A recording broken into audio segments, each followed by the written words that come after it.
பிரசன்னத்தை வாஞ்சிக்கிறோ உம் வல்லமையா எம்மை நிறைத்து நீராழுகை செய்யும்.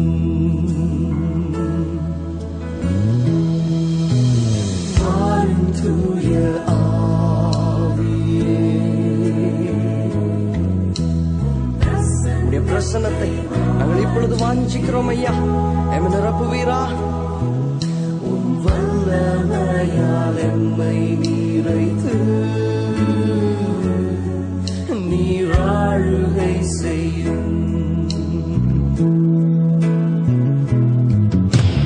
ஜீவ தண்ணீர் நீரே தாகம் தீர்க்கும் ஊற்று, ஆலோசனை கர்த்தரே வாழுகை செய்யும். ലിമിക്സിസ് ഉള്ള പ്ലഷർ സെന്ററിൽ അതിനകത്തുള്ള ആ സംവിധാനം വീണ്ടും വീണ്ടും അതിനുവേണ്ടി ആഗ്രഹിച്ചുകൊണ്ടിരിക്കും.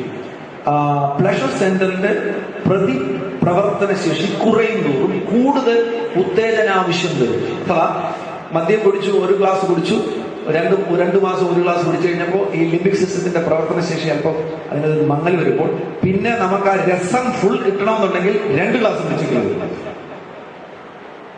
കുറച്ച് കഴിയുമ്പോൾ, ഒരു വർഷം കഴിയുമ്പോഴത്തേനും അവൻ ഒരു കുപ്പി കുടിച്ചാലും തികയാതെ വരും. ഈ പ്ലഷർ സെന്ററിൽ ഇതെല്ലാം കൂടെ ശ്രദ്ധിക്കുന്നുണ്ട്.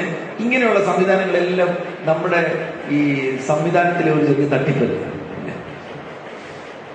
ലൈംഗികത പോലും എന്ന് പറയുന്നത് മനസ്സും ശരീരവും തമ്മിലുള്ള ചെറിയൊരു കൂട്ടുകെട്ടിലുണ്ടാകുന്ന ദൈവം അത് സൃഷ്ടിച്ചിരിക്കുന്നത് കുഞ്ഞുങ്ങളുണ്ടാകുവാൻ വേണ്ടിയാണ്, അടുത്ത തലമുറ ഉണ്ടാകുവാൻ വേണ്ടിയാണ് ദൈവം നൽകിയിരിക്കുന്നൊരു വരദാനം തന്നെയാണ് ലൈംഗികത എന്ന് പറയുന്നത്. എന്നാൽ ഇതിന്റെ യഥാർത്ഥ റൂട്ട് പിടിക്കുകയാണെന്നുണ്ടെങ്കിൽ ഒന്നുമില്ല. അവനെ നമുക്ക് നമ്മുടെ നിയന്ത്രണത്തിൽ കൊണ്ടുവരുവാൻ കഴിയും. നിയന്ത്രണത്തിനപ്പുറത്തേക്ക് അതൊരിക്കലും പോകില്ല. അങ്ങനെ ആയിത്തീരണമെന്നാണ് കർത്താവ് നമ്മെ കുറിച്ച് ആഗ്രഹിക്കുന്നത്. എന്നാൽ ലൈംഗികതയിൽ ഇന്നത്തെ കാലയളവിൽ ലൈംഗികത ഭയങ്കരമായിട്ട് പെർവേർട്ടഡ് ആകുന്ന ഒരു തലമുറയിലാണ് നമ്മൾ ജീവിക്കുന്നത്. എന്തൊക്കെ സംഭവങ്ങളാണ് കേൾക്കുന്നത്. അത് നമ്മുടെ ഇടയിൽ, ദൈവദാസന്മാരുടെ ഇടയിൽ, ദൈവമക്കളുടെ ഇടയിൽ കേൾക്കുന്ന സംഭവങ്ങൾ. അതിന് സഹായകരമാകുന്ന സംവിധാനങ്ങളാണ് ഇന്നിപ്പോൾ നിലനിൽക്കുന്നത്. Like pornography. കമ്പ്യൂട്ടർ തുറന്ന് മെയിൽ വെക്കാൻ വേണ്ടി പോയത് നമ്മളൊരു പെണ്ണ് കയറി പോകുന്നു. അപ്പോഴത്തേനും ആ സൈറ്റിലേക്ക് പോയി ഫിനിഷ്. അപ്പൊ ഇയാൾ പോയിരുന്ന് ഇത് കാണുക. ഞായറാഴ്ച അദ്ദേഹം ആരാധനയ്ക്ക് പോകുന്നു, സാക്ഷ്യം പറയുന്നു, എല്ലാം ചെയ്യുന്നുണ്ട്. പക്ഷെ വന്നു കഴിഞ്ഞ രാത്രിയിൽ ഒരു സമയം കഴിയുമ്പോൾ അദ്ദേഹത്തിന് പിടിച്ചിരിക്കാൻ കഴിയത്തില്ല. ഈ കാര്യത്തിൽ അഡിക്ഷനാണെന്ന് പറയുന്നത്. രാത്രി 1 മണിയാകുമ്പോൾ എഴുന്നേൽക്കും, പ്രാർത്ഥിക്കാൻ എഴുന്നേൽക്കത്തില്ല. പക്ഷേ 1 മണി സമയത്താണ് ഇവനിത് കാണാൻ തുടങ്ങിയത്. അതുകൊണ്ട് കൃത്യം 1 മണിയാകുമ്പോൾ ഇവന്റെ ഉറക്കം പോയിരിക്കും. അപ്പോൾ ആ 1 മണിക്ക് പോയി അവൻ ആ പ്രോണോഗ്രാഫി കണ്ടിരുന്നുണ്ടെങ്കിൽ ഉറക്കം വരില്ല. പ്രിയമുള്ളവരെ, ഈ സദസ്സിനോട് എനിക്ക് പറയാനുള്ളത്, നമ്മൾ ഇതിനെക്കുറിച്ച് നല്ലതുപോലെ മനസ്സിലാക്കി പൂർണ്ണമായും ഇതിനെ കീഴടക്കണം. ഈ സാധനം നമ്മുടെ ഉള്ളിൽ ഉണ്ടാകരുത്. അത് ഓരോ വർഷങ്ങൾ കഴിയുമ്പോഴും ഈ ലൈംഗികാസക്തിയിൽ നിന്ന് നമ്മൾ സ്വതന്ത്രരാകണം. ഒരിക്കലും സെക്ഷൽ അഡിക്ഷനിലേക്ക് പോകരുത്. സെക്ഷൽ അഡിക്ഷനിലേക്ക് പോവുകയാണെന്നുണ്ടെങ്കിൽ 80-ാം വയസ്സിലും ലൈംഗികാസക്തിയിൽ നിന്ന് വിമോചനമില്ല. എത്ര കേസുകളാണ് ഞങ്ങളുടെ മുൻപിൽ വരുന്നതെന്നാണ് ഞാൻ. 80 വയസ്സായി ഇപ്പോഴും ലൈംഗികാസക്തിയിൽ നിന്ന് വിടുതലില്ല. നോ, അതിൽ നിന്ന് നമുക്ക് നിയന്ത്രണം ലഭിക്കുവാനിടവരും. നിങ്ങൾ കൊരിന്ത്യലേഖനത്തിൽ പോകുമ്പോൾ 6-ാമത്തെ അധ്യായം അതിന്റെ 12-ാമത്തെ വാക്യത്തിൽ നമുക്കൊരു വചനം കാണുവാൻ കഴിയുന്നുണ്ട്. വായിക്കുമോ?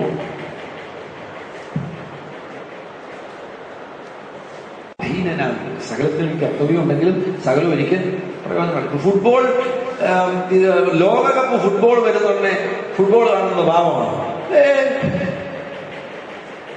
പക്ഷെ അതുകൊണ്ട് നിനക്ക് എന്ത് ബെനിഫിറ്റ് ആണുള്ളത്? പാസ്റ്ററായിരിക്കുന്നത് നീ പോയി രാത്രി പോയിരുന്നു ഫുട്ബോൾ കണ്ടു കഴിഞ്ഞാൽ നിനക്കെന്താ ബെനിഫിറ്റ്? പിള്ളേർക്ക് കാണണമെന്നുണ്ടെ കണ്ടോട്ട് അവർ കാണണം. നീ കണ്ടാൽ ഇത് പാപമാണ്? ഒരിക്കലും പാപമല്ല. അതുകൊണ്ട് നിനക്ക് യാതൊരു ദോഷവുമില്ല. പക്ഷേ അത് കാണുന്നത് കൊണ്ട് അടുത്ത ഞായറാഴ്ച എഴുന്നേറ്റിട്ട് മറഡോണയുടെ ലെഫ്റ്റ് സൈഡിലെ പാസ് റൈറ്റ് സൈഡിലേക്ക് പോയപ്പോൾ അത് ഗോളായി തീർന്നത് പ്രിയമുള്ളവരെ നിങ്ങൾ കണ്ടുവല്ലോ എന്ന് നമുക്ക് പ്രസംഗിക്കാൻ നോക്കൂ. ഇല്ല, അത് ഒരു വിദ്യാലയത്തിന്റെ ആധാരത്തിൽ നമുക്ക് പ്രസംഗിക്കാൻ പറ്റില്ല. അപ്പൊ ഇതുകൊണ്ട് നമുക്ക് യാതൊരു ബെനിഫിറ്റ് ഇല്ല. ഇപ്പൊ 20/20 കാണുന്നു. അയ്യോ എന്തോ ഭ്രാന്താന്നറിയാം. എന്നെ ഒരാൾ ഞാൻ ഒരിടത്തിൽ നിന്നപ്പോഴത്തേന് അവിടുന്ന് അപ്പൻ വിളിച്ചിരിക്കാൻ, സാറേ ഞാൻ വളരെ ബിസിയാണ്. അടുത്ത സാർ ഇത്ര ബിസിയാണ്, ഈ 20/20 നടക്കില്ലേ? അപ്പോഴാണ് 20/20 നടക്കുന്നത് പോലും നമ്മൾ അറിയുന്നത്. ഈ മനുഷ്യനപ്പോ രാവിലെ മുതൽ വൈകുന്നേരം വരെ ഈ ഇവരിരുന്ന് എറിയുന്നത് കണ്ടുകൊണ്ടിരിക്കുക. അവനടിക്കുന്ന ഓരോ സിക്സറും കണ്ടുവൻ ഉത്തേജിക്കപ്പെട്ടുകൊണ്ടിരിക്കുകയാണ്.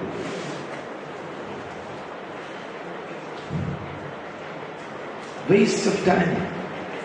അവൻ ബ്രയാൻ ലാറയും സച്ചിൻ ടെണ്ടുൽക്കറും ഒക്കെ കോടിപതികളും അവന് പണം കൊണ്ട് എന്ത് ചെയ്യണമെന്ന് അറിയാം. നീ ഇവിടെ നിന്ന് ഇതിൻ്റെ ഇടയിൽ പെപ്സി കുടിച്ച് ഡയബറ്റീസ്. അവൻ സിക്സർ അടിച്ചു, നിനക്ക് ഡയബറ്റീസ്. ഇത് നാം തിരിച്ചറിഞ്ഞതിന് ശേഷം ഇതൊന്നും ഒരു ലീഗലിസ്റ്റിക് അപ്രോച്ചിലേ അല്ല ഞാൻ പറയുന്നത്. ഇത് ഡിസിപ്ലിൻ, നമ്മുടെ ലൈഫ് ഡിസിപ്ലിൻ ചെയ്യും. ലൈഫ് ഡിസിപ്ലിൻ ചെയ്യുമ്പോൾ ഏറ്റവും വാല്യുബിൾ ആയിട്ടുള്ളതിന് വേണ്ടിയാണ് നമ്മുടെ സമയം ചിലവഴിക്കുന്നത്. ചിലപ്പോൾ ഒരു അത്യാവശ്യം വരുന്ന ക്രിക്കറ്റ് കാണുന്നത് കുഴപ്പമൊന്നുമില്ല, നല്ല കാര്യമാണ്.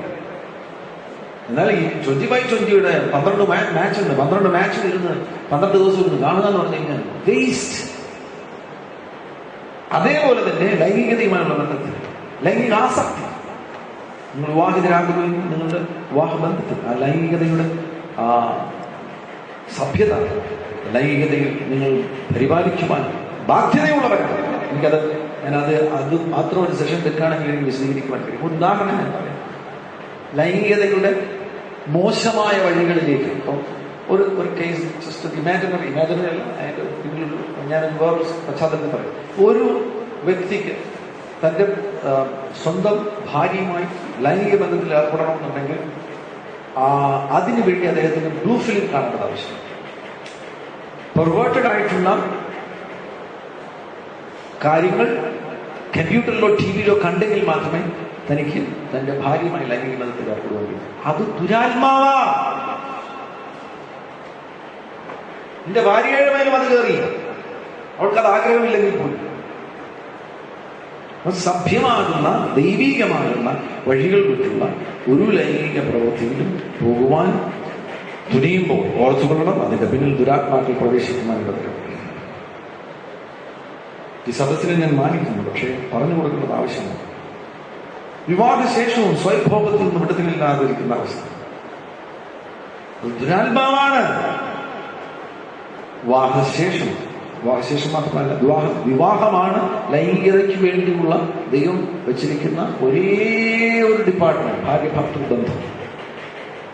ഭാര്യയുടെ അറിവ് കൂടാതെയുള്ള സകല ലൈംഗിക സ്വയമുള്ള ലൈംഗിക പ്രവർത്തികളും ദുരാത്മാക്കൾക്ക് പ്രവേശിക്കുവാനുള്ള ഒരിടമായി മാറുകയാണ്. അതൊരു അഡിക്ഷനായി തീരും, അത് തകർച്ചയാണ്. കേസുകൾ വരുന്നത് കൊണ്ട് ഞാൻ പറയും, കേസുകൾ വരുന്ന ചില കേസ് സ്റ്റഡീസ് പറയണമെന്ന് ഞങ്ങളോട് ആവശ്യപ്പെട്ടിട്ടുണ്ട്. എന്നോട് ഒരു സീരിയസ് കേസ് സ്റ്റഡി അദ്ദേഹം പറഞ്ഞു, നിങ്ങൾ എവിടെ പോകണമെങ്കിലും പറയണം, മറ്റുള്ളവർ അറിയണോ. അപ്പൊ അതുകൊണ്ട് ഞാൻ പറയും. അത് എന്നോട് പറഞ്ഞു, അദ്ദേഹം ഇന്ത്യയിൽ മിഷണറിയായിട്ട് വന്നു, വേറൊരു രാജ്യത്ത് നിന്നുള്ള ഒരു വ്യക്തിയാണ്. ഇന്ത്യയിൽ 10-40 വർഷം മിഷണറിയായിട്ട് പ്രവർത്തിച്ചു. അപ്പൊ ആരംഭ നാടുകളിൽ പ്രവർത്തിക്കുമ്പോൾ താനൊരു ഡബിൾ റോൾ പ്ലെയർ ആകും. ഉഗ്രം പ്രസംഗമൊക്കെ പ്രസംഗിക്കും, പക്ഷേ താൻ ലൈംഗിക ഭാവങ്ങളിൽ കിടക്കുക.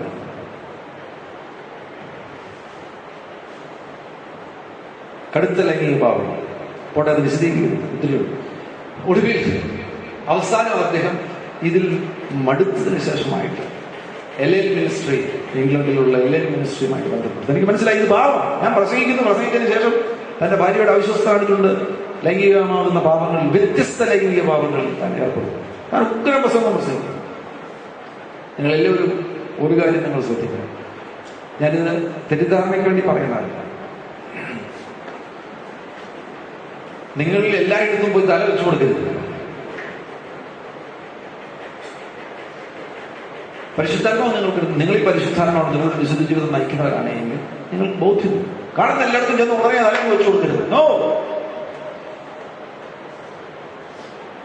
അപ്പൊ ഈ മനുഷ്യൻ ഇദ്ദേഹം ദീർഘനാളുകൾ അങ്ങനെ പ്രസംഗിച്ചു. ഒന്നും ഉണ്ടായി തന്റെ പ്രസംഗം ഈ ഡബിൾ റോൾ പ്ലെയർ നടന്നുകൊണ്ടിരുന്നു.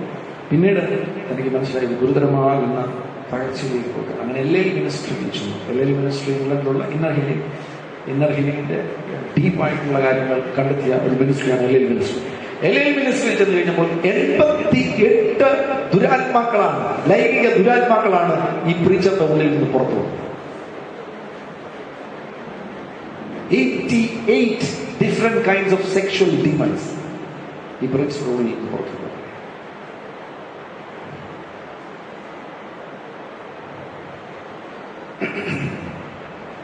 അദ്ദേഹം അതിന്റെ റൂട്ട് കണ്ടുപിടിച്ചു. റൂട്ട് ഇതായിരുന്നു. ഇദ്ദേഹം ഇന്ത്യയിൽ വെച്ച് ജനിച്ചൊരു വ്യക്തിയാണ്. അപ്പനാരാ അമ്മയാരാന്ന് അറിയത്തില്ല. അദ്ദേഹത്തെ പ്രസവിച്ചൊരു മതാമതമാണ്.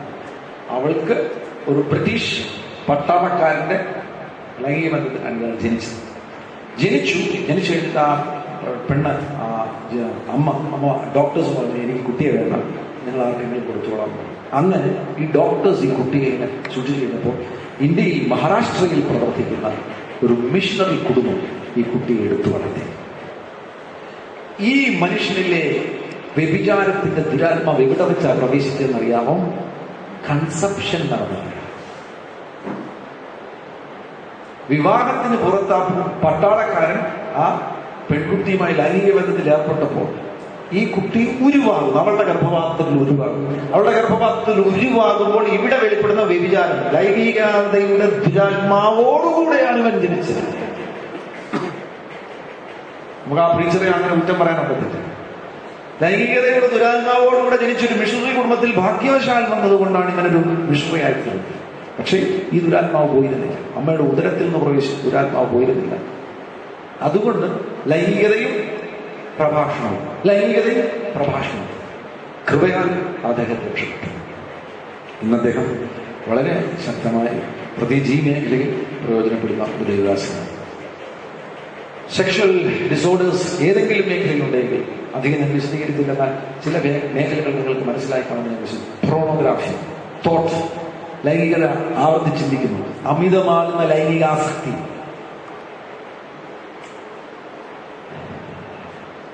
മറ്റ് തെറ്റായിട്ടുള്ള ലൈംഗിക രീതികൾ ഇവയുണ്ടെങ്കിൽ ഇതിൽ നിന്ന് പൂർണ്ണമായും സ്വാതന്ത്ര്യം പ്രാപിക്കണം. അതിന്റെ അർത്ഥമെന്ന് പറയുന്നത് ലൈംഗിക ഡിസോർഡേഴ്സ് ഉണ്ടെങ്കിൽ എവിടെയോ സംഭവിച്ചിട്ടുണ്ട്.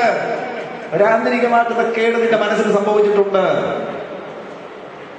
ലൈംഗികത എന്ന് പറഞ്ഞു കഴിഞ്ഞാൽ സാധനമൊന്നുമില്ല. ചുമ്മാ ഒരു ബ്രെയിനകത്തെ ഒരു ചെറിയ ഡിപ്പാർട്ട്മെന്റിലുള്ള ഒരു പ്ലഷർ, ഒരു ഉത്തേജനം മാത്രമേ ഉള്ളൂ.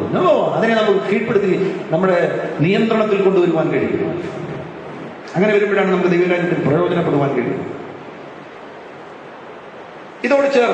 ഇതിന് ചേർന്ന് ശേഷമായിട്ട് ലൈംഗികമാകുന്ന ഡിസോർഡേഴ്സ്, ഇതിനോട് ചേർന്ന് വരുന്നൊരു കാര്യമാണ് ഡൗട്ട്, സംശയം. ലൈംഗിക പാപങ്ങൾ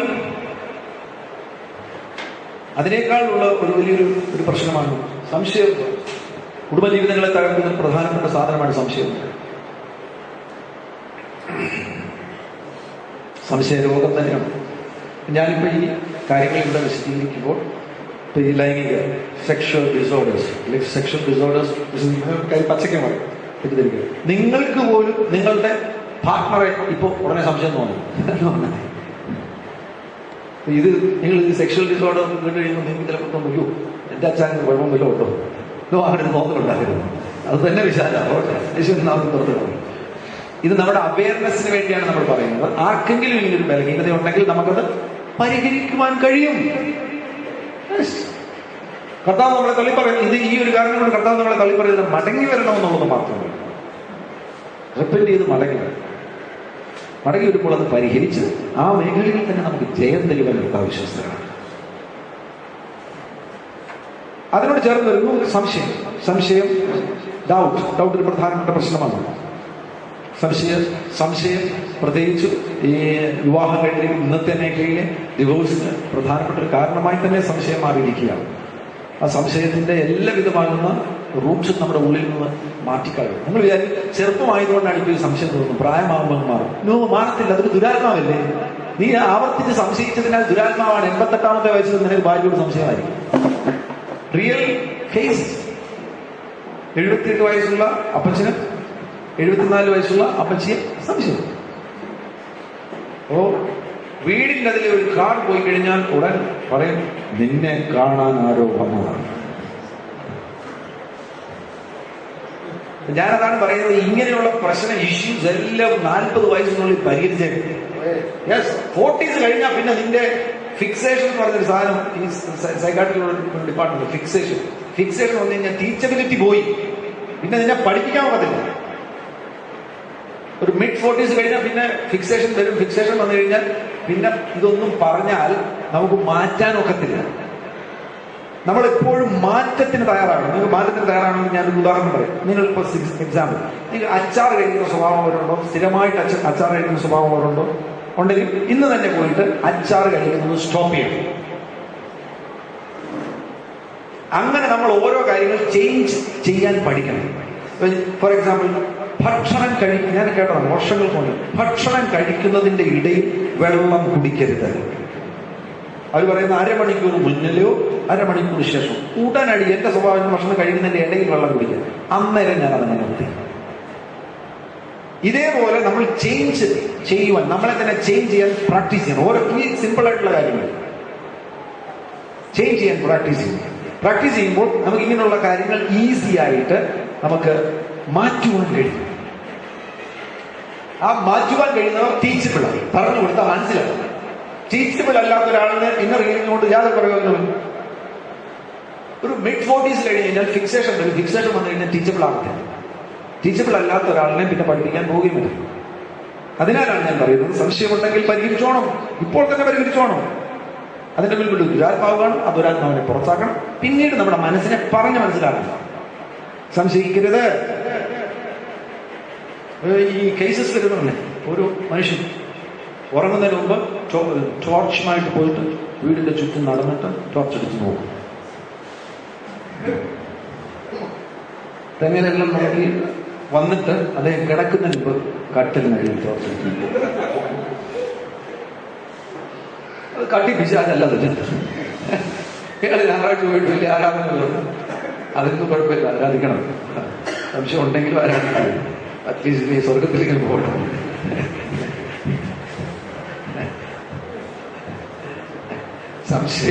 സംശയത്തെ പരിഹരിക്കുന്നത് അതിനെ ഞാൻ ആരാധനയോടുകൂടെ എടുത്ത് ക്ഷണിക്കുക. Totally different.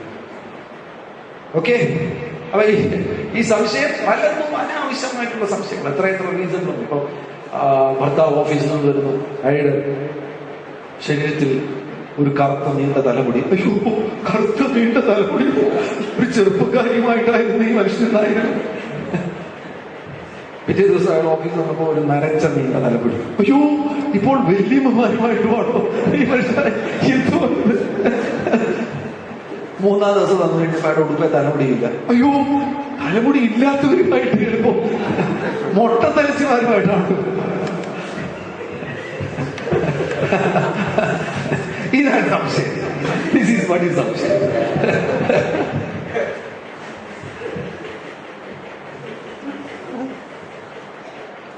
ഏതെങ്കിലും പ്രശ്നമുണ്ടെങ്കിൽ ഈ കൗൺസിലിംഗ് സന്ദർഭത്തിൽ ഓപ്പണാണ്. ഇതൊന്നും മറച്ചു വെക്കരുത്. ഈ ഇങ്ങനെയുള്ള സാധനങ്ങളൊന്നും മറച്ചു വെക്കരുത്.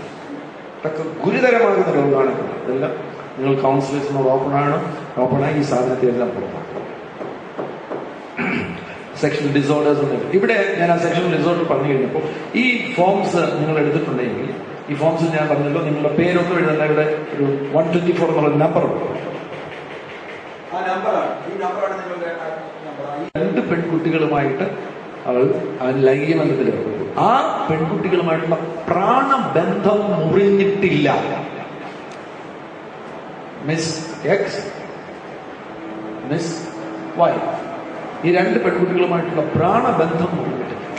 ഈ നിങ്ങൾക്ക് പ്രാണബന്ധം മുറിഞ്ഞ നിങ്ങൾക്ക് ഉറപ്പുണ്ട്, ഇന്ന ദൈവ കർത്താവ് എനിക്ക് ഇന്ന പ്രത്യേക സന്ദർഭത്തിൽ ഞാൻ ഉപവാസത്തിലിരിക്കുന്ന സന്ദർഭത്തിൽ ദൈവാത്മ പറഞ്ഞു, മിസ് എക്സുമായിട്ട് നീ കോളേജിൽ പഠിക്കുമ്പോൾ ലൈംഗിക ബന്ധത്തിൽ ഏർപ്പെട്ടത് മൂലമുള്ള ഒരു ബന്ധനം നിന്നിലുണ്ട്. ഇതൊന്നും സോൾട്ടായിട്ടൊന്നും അറിയത്തില്ല, ഒരു ബന്ധനമുണ്ട്, ദൈവാത്മ നിനക്ക് ബോധ്യം തന്നു, അതിനെ നീ ബ്രേക്ക് ചെയ്ത് പ്രാർത്ഥിച്ചു. സോൾട്ടായി മുറിഞ്ഞിട്ടുണ്ട് എന്ന് നിങ്ങൾക്ക് ഉറപ്പുണ്ടെങ്കിൽ നിങ്ങൾ ആ കാര്യം ഇവിടെ മെൻഷൻ ചെയ്യേണ്ട കാര്യം. എന്നാൽ നിങ്ങൾക്ക് സോൾട്ടായി ഒരു ലൈംഗിക ബന്ധം ഉണ്ടായിരുന്നു, സോൾട്ടായി മുറിഞ്ഞിട്ടില്ല. ഇപ്പോഴാണ് സോൾട്ടായി കുറിച്ച് കേൾക്കുന്നത് തന്നെ. സോൾട്ടായി മുറിഞ്ഞിട്ടില്ല എങ്കിൽ നിങ്ങൾ അത് കൗൺസിലറോട് പങ്കുവയ്ക്കണം. കൗൺസിലർ നിങ്ങൾക്ക് വേണ്ടി പ്രാർത്ഥിച്ച് ആ സോൾട്ടയെ ബ്രേക്ക് ചെയ്യും. നിങ്ങളുടെ ഒരു ശരീരവുമായിട്ട് ചേരുമ്പോൾ, പറ്റിച്ചേരുമ്പോൾ അവർ ഒന്നായിത്തീരുന്നു. അപ്പൊ എവിടെയൊക്കെയാണ് ഒന്നായിത്തീരുന്നത്? നാമും പരിശുദ്ധാത്മാവും തമ്മിൽ ചേരുമ്പോൾ. താഴെ എഴുതിയിട്ടുണ്ട്, അടുത്ത വാക്യം വായിച്ചേ. ആത്മാവിൽ കർത്താവുമായിട്ട് നമ്മൾ പറ്റിച്ചേരുമ്പോൾ എന്തായിത്തീരുന്നു? ഏകാത്മാവ്. നമുക്ക് ഒരു പെൺകുട്ടിയുമായിട്ട് ലൈംഗിക ബന്ധത്തിൽ ഏർപ്പെടുമ്പോൾ എവിടെയാണ് അവർ ഒന്നായി തീരുന്നത്? ശരീരം കൊണ്ടും പ്രാണൻ കൊണ്ടും. ശരീരം കഴിഞ്ഞു, ശരീരം പോയി. ശരീരം പോയി 10 വർഷമായി ശരീരം വേറിട്ടത്തില്ലേ? അവള് വേറിട്ടതാണ്. പക്ഷെ ഇപ്പോഴും ഇവര് തമ്മിൽ എവിടെ ഒന്നാണ്? പ്രാണനിലൊരു ബന്ധനം കിടപ്പുണ്ട്. അതുകൊണ്ടാണെങ്കിൽ ഇപ്പോഴും ലൈംഗികാസക്തിയിൽ വിടുതലിലായിരിക്കും. മറ്റു പിള്ളേരെ കണ്ടെന്ന് ഇപ്പോഴും ഭാര്യയുള്ള നിലയ്ക്ക് അവരോട് ലൈംഗികമായി ബന്ധപ്പെടണമെന്നുള്ളൊരു ആസക്തി ഉണ്ടാകുന്നത്. കാരണം ഇതാണ്, റീസൺ ഇതാണ്. ആ സോൾട്ടൈ ബ്രേക്ക്. ആ സോൾട്ടൈ ബ്രേക്കിൽ നിന്നും നിങ്ങൾ ഇതൊന്നും എക്സ്പ്ലെയിൻ ചെയ്യുന്ന ഇന്ന പോലെയാണ് ഞങ്ങൾ ലൈംഗിക ബന്ധം ഒന്നും പറയണ്ടായില്ല. എനിക്ക് മിസ് എക്സുമായിട്ട് ലൈംഗിക ബന്ധം, ഞാൻ 22 വയസ്സുള്ള സമയത്തിന് മിസ് എക്സുമായിട്ട് ലൈംഗിക ബന്ധം ഉണ്ടായിരുന്നു. ആ ലൈംഗിക ബന്ധത്തിൽ ഞാൻ ഏർപ്പെടുകയായിരുന്നു. മിസ് എക്സ് പേരറിയാത്ത ഇതുപോലെ പ്രോസ്റ്റിറ്റ്യൂട്ട്സുകൾ ആണെന്നുണ്ടെങ്കിൽ അത് ഏത് സ്ഥലമാണെന്ന് പറഞ്ഞാൽ മതി, അല്ലെങ്കിൽ ഏതൊരു സാഹചര്യം പറഞ്ഞാൽ മതി. ആ കൗൺസിലർ ആ സോൾട്ടൈ ബ്രേക്ക് ചെയ്യും. അസോൾട്ട് ബ്രേക്ക് ആയി കഴിഞ്ഞു. ഇതേപോലെ നമ്മൾ അറിയാതെ കിടക്കുന്ന ബന്ധനങ്ങൾ തമ്മിൽ തുടരുന്നത് കൊണ്ടാണ് പല മേഖലയിൽ നമുക്ക് സ്വാതന്ത്ര്യമില്ലാതിരിക്കുന്നത്. അസോൾട്ട് ബ്രേക്ക് ആയി കഴിഞ്ഞാൽ ആ മേഖലയിൽ നമുക്ക് സ്വാതന്ത്ര്യം ലഭിക്കും. അതുപോലെ തന്നെ ഇവിടെ പറഞ്ഞിരിക്കുന്ന ഏതാണ്ട് വലിയൊരു നാണക്കേട് പോലെ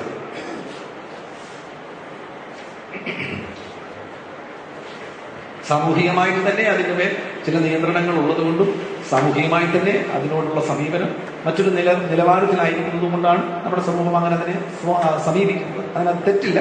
അതിന് ഒരു പരിധിവരെ രഹസ്യ സ്വഭാവം ഉണ്ടായിരിക്കുന്നത് നല്ലതാണ്. എന്നാൽ ക്രിസ്തീയമാണെന്നൊരു വിടുതലിന്റെ ആഴമേറിയ അവസ്ഥ വരുന്ന സന്ദർഭത്തിൽ ഇത് ബ്രേക്ക് ആക്കുന്നുണ്ട്. ഇല്ലെങ്കിൽ നിങ്ങൾ തനിയെ ആ മേഖലയിൽ നിങ്ങൾ അതിനെ ബ്രേക്കാക്കി, ആ സോൾട്ട് ബ്രേക്കാക്കി ലൈംഗികതയുമായുള്ള ബന്ധത്തിൽ ആ മേഖലയിൽ നിങ്ങൾ തനിയെ സ്വതന്ത്രരാകണം. ലൈംഗിക മേഖലയിൽ നിങ്ങൾക്ക് സ്വാതന്ത്ര്യം പൂർണ്ണമായിട്ടുണ്ടെങ്കിൽ ആ മേഖല നിങ്ങൾക്ക് ഇനി പ്രത്യേകിച്ചൊന്നും പറഞ്ഞു തരേണ്ട കാര്യമില്ല. നിങ്ങൾ ലൈംഗിക മേഖലയിൽ കംപ്ലീറ്റ് ആയിട്ട് ഇപ്പോൾ സ്വതന്ത്രരാണ്. ലൈംഗിക ആസക്തിയിൽ നിങ്ങൾക്ക് നിയന്ത്രണമുണ്ട്. ആസക്തിയിൽ ക്രമമായിട്ട് ഭാര്യ ഭർത്തൃ ബന്ധത്തിൽ ആവശ്യമുള്ള സന്ദർഭത്തിൽ മാത്രം നിങ്ങൾ ലൈംഗിക ബന്ധത്തിൽ ഏർപ്പെടുന്ന ഒരു വ്യക്തിയാണ്. ആ മേഖലയിൽ നിങ്ങൾക്ക് പ്രോണോഗ്രാഫി വഴിയെ പോകുന്ന കാണുന്ന പിള്ളേരെ കാണണമെന്നുള്ള നോട്ടമോ അതൊന്നുമില്ല. നിങ്ങൾ ആ മേഖലയിൽ ഫ്രീ ആണെന്നുണ്ടെങ്കിൽ ആ പേജ് നിങ്ങൾക്ക് വിട്ട് കൗൺസിലിംഗിന്റെ അടുത്ത മേഖലയിലേക്ക് പോകാൻ കഴിയും. എന്നാൽ ആ മേഖലയിൽ ഏതെങ്കിലും പിടിയില്ലാത്ത നിയന്ത്രണമില്ലാത്ത അവസ്ഥ തുടരുന്നുവെങ്കിൽ അത് നിങ്ങൾ പങ്കുവെച്ച് ആ മേഖലയിൽ നിങ്ങൾ വിടുതൽ പ്രാപിക്കേണ്ട ആവശ്യമാണ്. ഡൗട്ട്, സംശയ രോഗത്തിൽ നിന്നും കർത്താവ് നമ്മെ സ്വതന്ത്രമാക്കുവാൻ ആഗ്രഹിക്കുന്നു.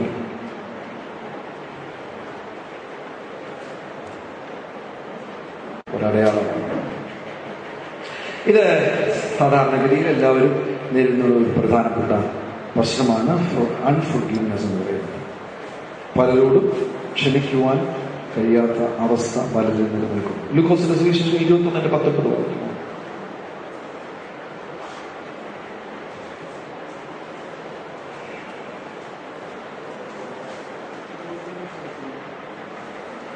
ഇംഗ്ലീഷിൽ ഇച്ചിരി വ്യത്യാസമുണ്ട്, മലയാളം നമുക്ക് സ്വീകരിക്കാം. നിങ്ങൾ ക്ഷമ കൊണ്ട് നിങ്ങളുടെ പ്രാണൻ, സോളിനെ കുറിച്ചല്ലേ നമ്മൾ പറയുന്നത്.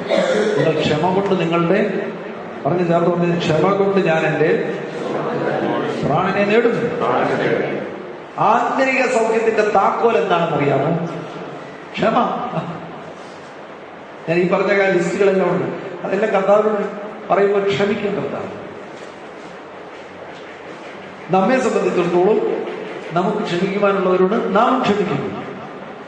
ആകത്തുക ക്ഷമ. ആന്തരിക സൗഖ്യം ഇസ് ഈക്വൽ ടു ക്ഷമ. ചേർന്ന് പറഞ്ഞ ആന്തരിക സൗഖ്യം ക്ഷമ. ക്ഷമിക്കുവാൻ നിങ്ങൾ പഠിച്ചാൽ നിങ്ങളുടെ മനസ്സ് സൗഖ്യമാകുവാൻ ഇടവരും. മത്തായിയുടെ സുവിശേഷം 18:23 മുതൽ 35 വരെ പത്രോസും യേശുവും തമ്മിലുള്ള ആശയവിനിമയം നമുക്ക് കാണുവാൻ കഴിയുന്നുണ്ട്. പത്രോസ് യേശുവിനോട് ക്ഷമയെക്കുറിച്ച് ചോദിക്കുകയാണ്. ഒന്നാമത്തെ വാക്യം വായിച്ച് 18:21. അപ്പോൾ പത്രോസ് അവന്റെ അടുക്കൽ വന്ന്, കർത്താവേ, സഹോദരൻ എത്ര വട്ടം എന്നോട് പിഴച്ചാൽ ഞാൻ ക്ഷമിക്കണം? എത്ര വട്ടം? 7 വട്ടം. എന്തുകൊണ്ടാണ് പത്രോസിനോട് 7 വട്ടം എന്ന് ചോദിക്കുന്നത്? റബ്ബിമാരുടെ ഒരു പഠിപ്പീരുണ്ടായിരുന്നു, റബാനിക് ടീച്ചിങ് ഉണ്ടായിരുന്നു. റബാനിക് ടീച്ചിങ്ങിൽ എത്ര പ്രാവശ്യം ക്ഷമിച്ചാൽ മതി? 3 പ്രാവശ്യം. 3 പ്രാവശ്യം ക്ഷമിച്ചാൽ മതി എന്ന റബാനിക് ടീച്ചിങ് ഉള്ളതുകൊണ്ടാണ് റബ്ബിമാരേക്കാൾ നീതിമാനായ പത്രോസ്. ആ നീതിയിൽ നിന്നാണ് പത്രോസ് പറയുന്നത് 7 വട്ടം മതിയോ? ഇപ്പൊ കർത്താവ് കൈയടിച്ചതിനെ പ്രോത്സാഹിപ്പിക്കുമെന്നാണ് പത്രോസ് കരുതിയത്. പക്ഷേ കർത്താവിന്റെ മറുപടി എന്തായിരുന്നു? യേശു അവനോട്, 7 വട്ടമല്ല 7 വട്ടം എന്ന് ഞാൻ നിന്നോട് പറയുന്നു. 7:70. 7:70 വട്ടം. ഇതാണ് 7:70. 7:70 എന്ന് പറയുമ്പോൾ നിങ്ങൾക്കത് കാൽക്കുലേറ്റ് ചെയ്യാൻ 7:70 വട്ടം കാൽക്കുലേറ്റ് ചെയ്യാൻ നോക്കുമോ? ഇല്ല. അപ്പോൾ വരുമ്പോൾ എന്ത് വരും? ക്ഷമ എന്ന് പറയുന്നത് ലിമിറ്റ്ലെസ്. ക്ഷമ എന്താണ്? ലിമിറ്റ്ലെസ്.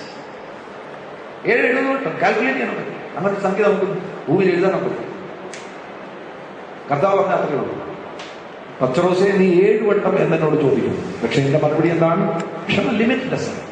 നിന്റെ സഹോദരൻ നിന്നെ ഉപദ്രവിച്ചു, നിന്റെ ഭാര്യ നിന്നെ ഉപദ്രവിച്ചു, നിന്റെ ഭർത്താവ് നിന്നെ ഉപദ്രവിച്ചു, നിന്റെ അമ്മ നിന്നെ ഉപദ്രവിച്ചു, നിന്റെ അപ്പൻ നിന്നെ ഉപദ്രവിച്ചു. എത്ര വട്ടം ക്ഷമിക്കണം? ലിമിറ്റ്ലെസ്. നമ്മൾ പറയാം എല്ലാത്തിനും ഒരു പരിധിയില്ലേ? ഇതിന് പരിധിയില്ല. പരിധിയില്ലാതെ ക്ഷമിക്കുവാൻ നമുക്ക് ബാധ്യതയുണ്ട്. ലിമിറ്റ്ലെസ് ആണ്. ലിമിറ്റ്ലെസ്സായി ഹൃദയപൂർവ്വം ക്ഷമിക്കുവാനാണ് ദൈവം നമ്മെ പഠിപ്പിക്കുന്നത്. കാരണം ദൈവം നമ്മോട് ക്ഷമിച്ചത് അങ്ങനെയാണ്. ദൈവം ക്രിസ്തുവിൽ നമ്മോട് ക്ഷമിച്ചതുപോലെയാണ് നാം അന്യോന്യം ക്ഷമിക്കുന്നത്. എഫെസ്യ ലേഖനം 4:31 വായിക്കുമോ?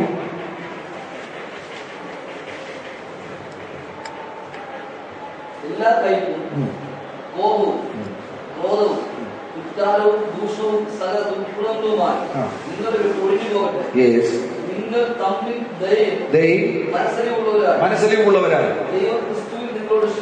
ദൈവം ക്രിസ്തുവിൽ നിങ്ങളോട് ക്ഷമിച്ചതുപോലെ കണ്ടോ? ദൈവം ക്രിസ്തുവിൽ നിങ്ങളോട് ക്ഷമിച്ചതുപോലെ ദൈവം നമ്മളോട് ക്രിസ്തുവിൽ എങ്ങനെയാണ് ക്ഷമിച്ചത്? എല്ലാ പാപവും ക്ഷമിച്ചോ? സകല പാപവും ക്ഷമിച്ചു. എങ്ങനെയാണ് ക്ഷമിച്ചത്? ഹൃദയപൂർവ്വം ക്ഷമിച്ചു.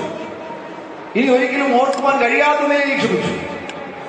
മീഖാ പ്രവാചകന്റെ പുസ്തകത്തിൽ ഒരു വാക്യമുണ്ട്, 7-ാം അധ്യായം 18 മുതൽ 19 വരെയുള്ള വാക്യങ്ങളിൽ. അവിടെ ആ വാക്യങ്ങൾ എവിടെ വായിക്കും?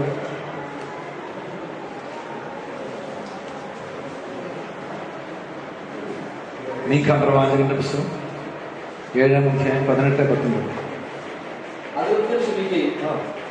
തന്റെ അവകാശത്തിന് ശേഷിക്കുന്നവരോട് അതിക്രമം മോചിക്കുകയും ചെയ്യുന്ന നിന്നോട് സമനായ ദൈവമാരുണ്ട്. അവൻ എന്നേക്കും കോപം വെച്ചുകൊള്ളുന്നില്ല. ദൈവമല്ലോ അവൻ പ്രസാദമുള്ളത്. അവൻ നമ്മോട് വീണ്ടും കരുണയായിരിക്കും. നമ്മുടെ അകത്യങ്ങളെ ചവിട്ടിക്കളയും. അവരുടെ പാപങ്ങളെയൊക്കെ സമുദ്രത്തിന്റെ ആഴത്തിൽ ഇട്ടുകളയും. ഭയങ്കര ഒരു ഹല്ലേലൂയ പറയേണ്ട സമയമാണ്.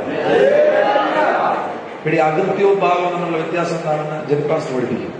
അകൃത്യങ്ങളെ ചവിട്ടിക്കളയും, പാപങ്ങളെയൊക്കെയും ഈ സമുദ്രത്തിന്റെ ആഴത്തിൽ. ഞാൻ എപ്പോഴും പറയുന്നൊരു സംഭവം ഉണ്ടത്. ഇത് പറയുമ്പോൾ പണ്ടൊരു ക്ലാസ്സിൽ ഒരു ബന്ധുക്കോസുകാരൻ പയ്യനുണ്ടായിരുന്നു. ബന്ധുക്കോസുകാരൻ പയ്യനെ ജോഗ്രഫി പഠിപ്പിക്കുന്ന ടീച്ചറോട് പഠിപ്പിക്കുകയാണ്. ജോഗ്രഫി പഠിപ്പിക്കുന്ന ടീച്ചർ പറഞ്ഞു, നിങ്ങൾക്കറിയാമോ കടലിലെ ഏറ്റവും ആഴം കൂടിയ സ്ഥലം ഏതാണ് എന്ന്? ടീച്ചർ പറഞ്ഞു, പസഫിക് സമുദ്രത്തിൽ ഗുഹാം ദ്വീപിന് അരികിൽ 370 കിലോമീറ്റർ അകലെ മരിയാന കടൽക്കിടങ്ങുണ്ട്. ആ കടൽക്കിടങ്ങിന്റെ ആഴം നിങ്ങൾക്കറിയാമോ? 11,330 മീറ്ററാണ്. 11 കിലോമീറ്ററും 330 മീറ്ററുമാണ് അതിന്റെ ആഴം. അപ്പൊ ആ ബന്ധുക്കോസുകാരൻ പയ്യൻ ഹല്ലേലൂയ എന്ന് പറഞ്ഞു. ടീച്ചർ എഴുന്നേറ്റിക്കണം. എന്താണ് ഹല്ലേലൂയ പറഞ്ഞത്? ടീച്ചറെ ക്ഷണിക്കണം, ഞാൻ എന്റെ പാപം കർത്താവ് അത്രയും ആഴത്തിലാണല്ലോ ഇട്ടെന്ന് ഓർത്താണ് ഞാൻ ഹല്ലേലൂയ പറഞ്ഞു. ഇത്രയും വലിയ ക്ഷമ ലഭിച്ചവരാണ് നാം ഓരോരുത്തരും. നാം ചതിക്കപ്പെടരുത്. ഈ ഒരു കാരണം കൊണ്ടാണ് 2 കൊരിന്ത്യർ 2-ാം അധ്യായം പൗലോസ് വിശ്വാസികളോട് പറയുന്നത്, അവിടെ ഒരു വാക്യം നമ്മൾ ഉദ്ധരിക്കും. ആ വാക്യം ഉദ്ധരിക്കുമ്പോൾ അതിൻ്റെ കോണ്ടെക്സ്റ്റ് നമ്മൾ മറക്കുകയാണ്.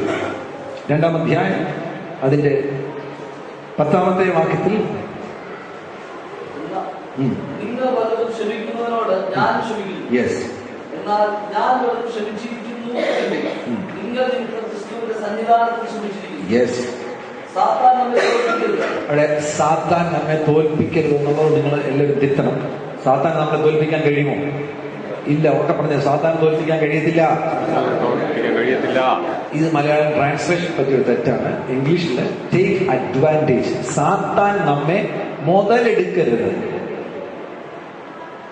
ഈ വാക്യം എല്ലാവരും പറയും, സാത്താൻ നമ്മെ മുതലെടുക്കരുതെന്ന് പറയും. അവന്റെ തന്ത്രങ്ങളെ നാം അല്ലയോ? എന്താ അവന്റെ തന്ത്രം? തൊട്ടു മുന്നിൽ പറഞ്ഞിരിക്കുന്നതാണ്. തൊട്ടു മുന്നിൽ എന്തിനെ കുറിച്ചാണ് പറയുന്നത്? ക്ഷമ.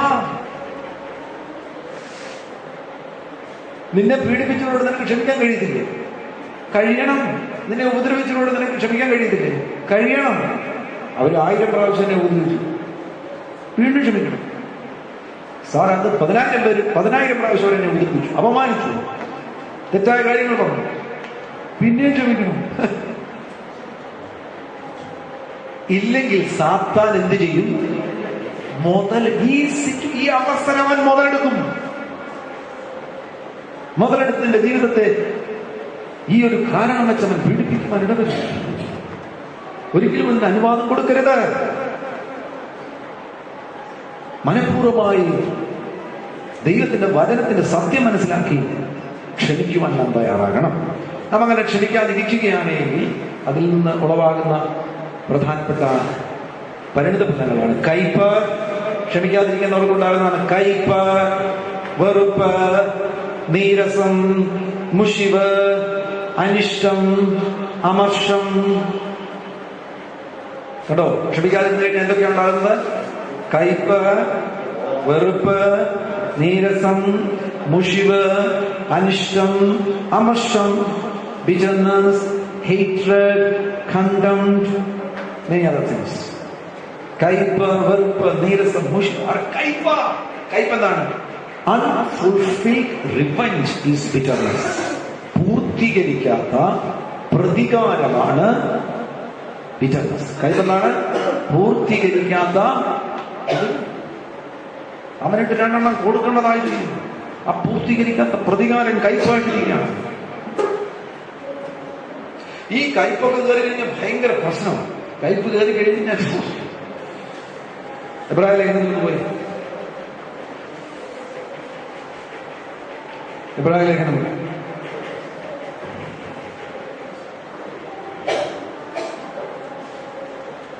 അതിന്റെ 12-ാം അധ്യായം 15-ാം വാക്യം വായിച്ചു. ആരും ദൈവത്തെ വിട്ട് പിന്മാറുകയും കയ്പുള്ള വേര് മുളച്ച്.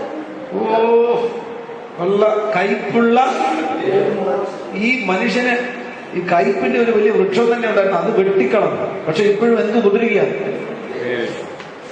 കയ്പുള്ള. പിന്നെ അത് കിളിർത്തു വരിക. കയ്പുള്ള വേര് മുളച്ച്, കയ്പുള്ള വേരും മുളച്ച് കലക്കമുണ്ടാക്കി.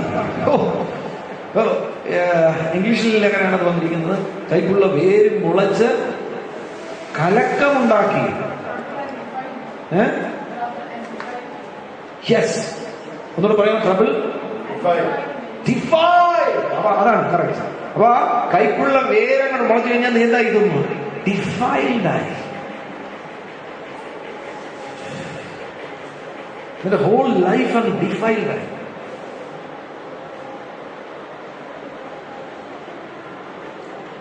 Looking carefully lest anyone falls short of the grace of God, lest any root of bitterness springing up cause trouble, and by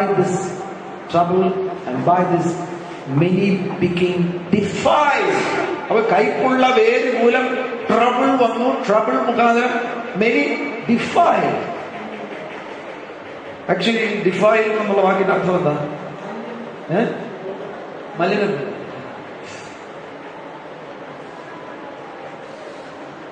നമുക്ക് ക്ഷമിച്ചാൽ എന്താ നഷ്ടം വരാൻ പോകും?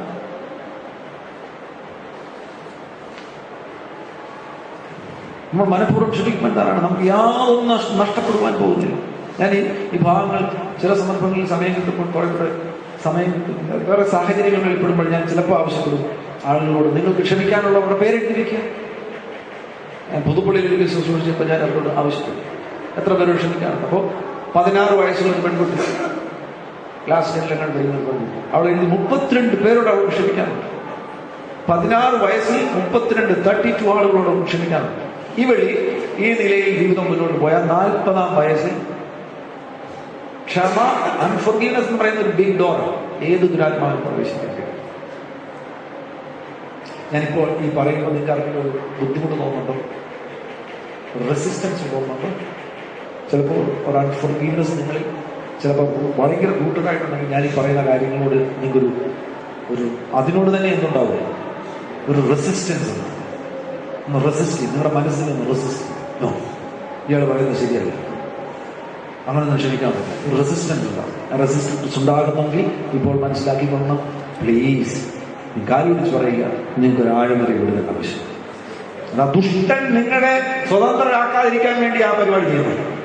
ഞാൻ ഈ പറയുന്ന വചനം സത്യമാണ്, ബൈബിളാ പറയുന്നത്.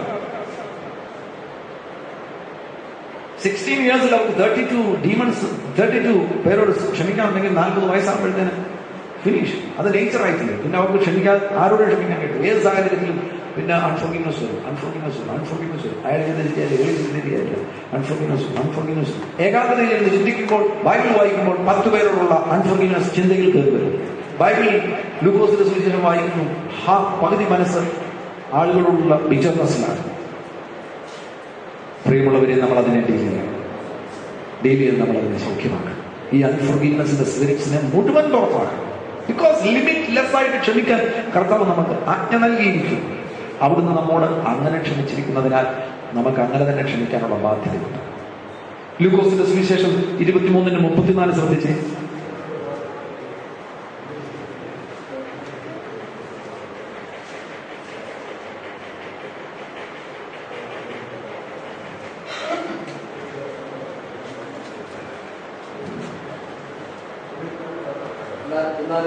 യേശു പിതാവേ, ഇവർ ചെയ്യുന്നത് ഇന്നത് എന്ന് ഇവരറിയാതെ കൊണ്ട് ഇവരോട് ക്ഷമിക്കണമേ. ഇതൊരു ജീവിത സമീപനമാണ്. കർത്താവിടെ ആ പ്രസ്താവന നടത്തി അതിനെക്കുറിച്ച് എനിക്ക് ഒത്തിരി വിശദീകരണങ്ങളൊന്നും പറയാനില്ല. കർത്താവിടെ പറഞ്ഞൊരു കാര്യം ശ്രദ്ധിച്ചു, ഇവർ ചെയ്തത് ഇന്നതെന്ന് ഇവൻ മുഖത്തുനിന്ന് താടികളും വിളിച്ചു പഠിക്കുന്ന പടയാളി അറിയാതെ പറഞ്ഞു. ഈ പരീക്ഷന്മാരും പുരോഹിതന്മാരും കർത്താവിനെ ക്രൂശിക്കാൻ വേണ്ടി വിട്ടുകൊടുത്ത് അറിയാതെ.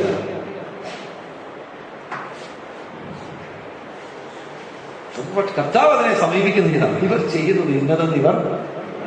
സത്യവുമാണ്. ആ സ്റ്റേറ്റ്മെന്റ് വളരെ ശരിയായ ഒരു സ്റ്റേറ്റ്മെന്റാണ്. അത് നമുക്ക് ജീവിതത്തിന്റെ നമ്മുടെ ഒരു സമീപനമാക്കി മാറ്റാൻ കഴിയും. മറ്റുള്ളവരെ നമ്മൾ എന്തായിട്ട് കാണുന്നു? ഇന്നസെന്റ് ആയിട്ട് കാണുന്നു. ഭാര്യ അങ്ങനെ ഭയങ്കര പ്രശ്നം ഉണ്ടാക്കും വീട്ടിൽ. നമുക്കൊന്നും മടുക്കരുത്. നമ്മൾ എങ്ങനെ അതിനെ സമീപിക്കണം? അവളോട് ക്ഷമിക്കണം. അവളതിൽ ഇന്നസെന്റ് ആണ്, അവളതിൽ നിരപരാധിയാണ്. കാരണം എന്താണ്? ഞാൻ കുറെ കൂടെ പ്രാർത്ഥിക്കുകയും ഞാൻ അവൾക്ക് വേണ്ടി കുറെ കൂടെ കർത്താവിന്റെ സന്നിധിയിൽ നിൽക്കുകയും ചെയ്യുകയാണ് എങ്കിൽ അവളിൽ മാറ്റം ഉണ്ടാകും. അവൾ നമുക്ക് ചായ തന്നില്ല, അതിനെ ചൊല്ലി ബഹളം ഉണ്ടാക്കരുത്, ക്ഷമിക്കണം. അവളതിൽ ഇന്നസെന്റ് ആണ്. പണ്ടെനിക്കൊരു പ്രശ്നം ഉണ്ടായിരുന്നു. ഞാൻ എൻ്റെ മുറിയിൽ നിന്ന് എൻ്റെ ഭാര്യയെ വിളിക്കുമായിരുന്നു, ശിവ വിളിയെടുത്തില്ല. ഞാൻ അടുക്കളയിൽ ഞാൻ ഇവിടെ വിളിച്ചിട്ട് വിളിയെടുത്തില്ല. പിന്നീട് ഞാൻ വേറൊരു വീട്ടിൽ നിന്ന് കഴിഞ്ഞപ്പോൾ അത് ചെറിയ വീടാണ്. ആ ചെറിയ വീട്ടിൽ നിന്ന് ഹസ്ബൻഡ് അയാളുടെ ഭാര്യയെ വിളിക്കുന്നു. അപ്പൊ ഞാൻ ശ്രദ്ധിച്ചപ്പോൾ ആ ഭാര്യയും വിളി കേൾക്കുന്നില്ല. എനിക്ക് മനസ്സിലായി ഈ ചെറിയ വീട്ടിൽ ഇയാൾ വിളിച്ചിട്ട് അടുക്കള എന്ന ഭാര്യ കേട്ടില്ലെങ്കിൽ ഞങ്ങളുടെ കുറച്ച് ഇത്ര വലിയ വീടുണ്ട്. ആ വീട്ടിൽ നിന്ന് ഞാൻ വിളിച്ചു കഴിഞ്ഞാൽ എന്റെ ഭാര്യയ്ക്ക് കേൾക്കാതിരിക്കുന്നത് സ്വാഭാവികമാണ്. അവിടെ അപ്പോഴായിരിക്കും ചിലപ്പോൾ പപ്പടത്തിന്റെ ചൂന്ന ശബ്ദം വരുന്നത്, അതിനകത്ത് നമ്മൾ വിളിക്കുന്ന കേൾക്കാതെ. അങ്ങനെ ഞാൻ അതിനെ പരിഹരിച്ചു. അതിന്റെ പേരിൽ വഴക്കുണ്ടാക്കിയിട്ടില്ല. ഞാൻ വിളിച്ചത് നീ കേട്ടില്ല, ഇവിടെ വഴി എന്നൊന്നും പറഞ്ഞ് വെള്ളം ഉണ്ടാക്കിയില്ല. അതിനെ ഞാൻ മനസ്സിലാക്കി പരിഹരിച്ചു. പരിഹരിച്ച് കഴിഞ്ഞപ്പോൾ അനാവശ്യമായ സംഘർഷങ്ങൾ ഒഴിവാക്കപ്പെട്ടു. അങ്ങനെ നമുക്ക് ഓരോരുത്തരോടും ക്ഷമിക്കുവാൻ കഴിയും. നിന്റെ 1,00,000 രൂപ തട്ടിക്കൊണ്ടുപോയി ഇനി അത് നീ അതിന്റെ പുറകെ പോയിട്ട് നിനക്കൊന്നും തരുന്നില്ല. എന്താ നീ ചെയ്യണം? ക്ഷമിക്കുക. എത്ര നല്ല ഉദാഹരണങ്ങൾ ഞാൻ പറയാം. ഇപ്പം ഞങ്ങളുടെ ഒരു സുഹൃത്താണ് തിരുവനന്തപുരത്തെ പേര് ഞാൻ മറന്നു. കർത്താവിൽ വളരെ പ്രസിദ്ധനായിരുന്ന ഡിക്സൺ പാസ്റ്റർ ആദ്യം ആരാധിച്ചുകൊണ്ടിരുന്ന സ്ഥലമാണ്. ആ സ്ഥലത്ത് അവിടെയുള്ളൊരു വിധവയുടെ സ്ഥലമാണ്. അവിടെ ആ സ്ഥലത്തിന് വേണ്ടി ഡിക്സൺ പാസ്റ്റർ ഒരു ഹ്യൂജ് എമൗണ്ട് കൊടുത്തിരുന്നു. 10-12 ലക്ഷം രൂപ കൊടുത്തിരുന്നു. 12 ലക്ഷം രൂപ കൊടുത്തിട്ട് പിന്നെ അവസാനം അവർക്കത് അവര് നേരായ രീതി പറയാനുണ്ടെങ്കിൽ അവർ വാക്ക് വ്യത്യാസം കാണിച്ചത്. അപ്പം അങ്ങനെ പറയണ്ട. ഡിക്സൺ പാസ്റ്ററുടെ കേസ് പോകാൻ ഡിക്സൺ പാസ്റ്റർ റൈറ്റ് ഇല്ലേ? ഉണ്ട്, ഡോക്യുമെന്റ്സ് ആണ്. ഇപ്പൊ കേസ് പോയി, ഇപ്പൊ കോടതി പാസ്റ്റർ പോയില്ല. ഇദ്ദേഹം ഇത് കേസിൽ പോയിരുന്നെങ്കിൽ കർത്താവ് പ്രവർത്തിക്കുമോ? ചില മഹാമഠയൻ പെന്തിക്കോസുകാർ കോടതിയിൽ എന്നെ ഒരാൾ വിളിച്ചു, പാസ്റ്ററെ ഒന്ന് പ്രാർത്ഥിക്കണം. എന്താ കാര്യം? അത് നാളെ സുപ്രീം കോടതിയിൽ ഒരു ഡിസിഷൻ എടുക്കുക. പാറമടയുടെ കേസാണ്. 15 വർഷം മുമ്പ് കൊടുത്ത കേസാണ്. ലോവർ കോടതിയിൽ കൊടുത്തു. ഇവർക്കൊരു പാറമട ഉണ്ടായിരുന്നു. ആ പാറമട പൊട്ടിച്ചാൽ പൈസ കിട്ടുന്നുണ്ട്. അപ്പൊ ആ പാറമടയുടെ വേറൊരാൾ അവകാശം പറഞ്ഞു. അവരതിനെ എടുക്കാൻ തുടങ്ങിയിട്ട് ഇവർ കേസ് പോയി കോടതിയിൽ പോയി. ലോവർ കോടതിയിൽ വിധി വന്നു. അപ്പർ കോടതിയിൽ പോയി. അപ്പർ കോടതിയിൽ നിന്ന് ഹൈക്കോടതിയിൽ പോയി. ഹൈക്കോടതിയിൽ ഇപ്പൊ എവിടെ ചെന്നിരിക്കുകയാണ്? 15 വർഷം മടയൻ, ആനമടയൻ. 15 വർഷം പോയില്ലേ? അതിന് പകരം പാറമട നീ എടുത്തോ പോലെ നിനക്കൊരു 1 ലക്ഷം രൂപ എടുത്തന്നേക്കാൻ പറഞ്ഞിരുന്നെങ്കിൽ ദൈവം ഇവിടെ ഇവന് വേണ്ടി അത്ഭുതം. ഒരു ദൈവവൈദ്യം ഒരു കാര്യം, നിനക്ക് 50 ലക്ഷമല്ല 1 കോടി, എന്റെ 10 കോടി പോയാലും നീ ക്ഷമിക്കാൻ തയ്യാറായിട്ടോ? ദൈവം പ്രവർത്തിക്കാൻ വിശ്വസ്തനാണ്. നിനക്ക് എന്താ തരം നിന്റെ ആവശ്യമില്ല നൽകിത്തരാൻ കർത്താവ് വിശ്വസ്തനാണ്. കാരണം ഈ പ്രപഞ്ചം മുഴുവൻ സൃഷ്ടിച്ചവനാ നിന്റെ ദൈവം. അതാണ് കർത്താവ് അവിടെ വിളിച്ചു പറയുന്നത്. ഇവർ ചെയ്യുന്നത് ഇന്നതെന്ന് ഇവർ അറിയായിക്കൊണ്ട് ഇവരോട് ക്ഷമിക്കുന്നത്. നിങ്ങൾക്കറിയാമോ, യേശുവിന്റെ 7 ക്രൂശിൽ കിടക്കുമ്പോൾ യേശുവിന്റെ 7 തിരുവായ്മൊഴികളുണ്ട്. ഒരൊറ്റ സെൽഫ് പിറ്റി, സ്വയ സഹതാപത്തിന്റെ, എനിക്കിത് വന്നു ഭവിച്ചുള്ളൂ, അങ്ങനെ ഒരു സെൽഫ് പിറ്റി ആയിട്ട് ഒരൊറ്റ സ്റ്റേറ്റ്മെന്റ് നമുക്ക് കാണാൻ കഴിയും. ക്ഷമിച്ചുകൊണ്ടുള്ള കർത്താവിന്റെ ആ പ്രാർത്ഥനയും സഹിച്ചുകൊണ്ടുള്ള ആ മരണവും നമുക്ക് മാതൃകയാണ്. അത് നാം മാതൃകയാക്കുന്ന സന്ദർഭത്തിലാണ് എല്ലാവരും നിരപരാധികൾ എന്നുള്ളത് നാം മനസ്സിലാക്കിയത് പ്രായോഗികമാക്കുവാൻ വേണ്ടി ശ്രമിക്കുന്നു. അത് മാത്രവുമല്ല, കർത്താവിന്റെ സമീപനം മനുഷ്യരാശിയോട് മുഴുവൻ ക്ഷമിക്കുവാൻ വേണ്ടി അവിടെ നിറങ്ങി വന്ന് ക്ഷമിച്ചു. അതാണ് യോഹന്നാന്റെ സുവിശേഷം 13-ാമത്തെ അധ്യായത്തിൽ നമുക്ക് കാണുവാൻ കഴിയുന്നത്. അതിന്റെ ഒരു അടയാളമാണ് കർത്താവ് ആ സമയത്ത് തന്റെ അങ്കി മാറ്റിയിട്ട് ഒരു കച്ച കൊടുത്ത് ശിഷ്യന്മാരുടെ കാൽ കഴുകുവാൻ തയ്യാറായി. അത് ക്ഷമയുടെ ഒരു പ്രത്യേക ചിത്രമാണ് അവിടെ കാണുവാൻ കഴിയുന്നത്. കാൽ കഴുകുന്നത് കൊണ്ട് അതിൽ അർത്ഥമാക്കുന്ന കാര്യം പറഞ്ഞു കഴിഞ്ഞാൽ, എന്റെ സഹോദരന്റെ കുറവുകൾ ഞാൻ ഒരിക്കലും പരസ്യമാക്കുകയില്ല. എന്റെ സഹോദരന്റെ കുറവുകളെ ഞാൻ തന്നെ കഴുകി മാറ്റും.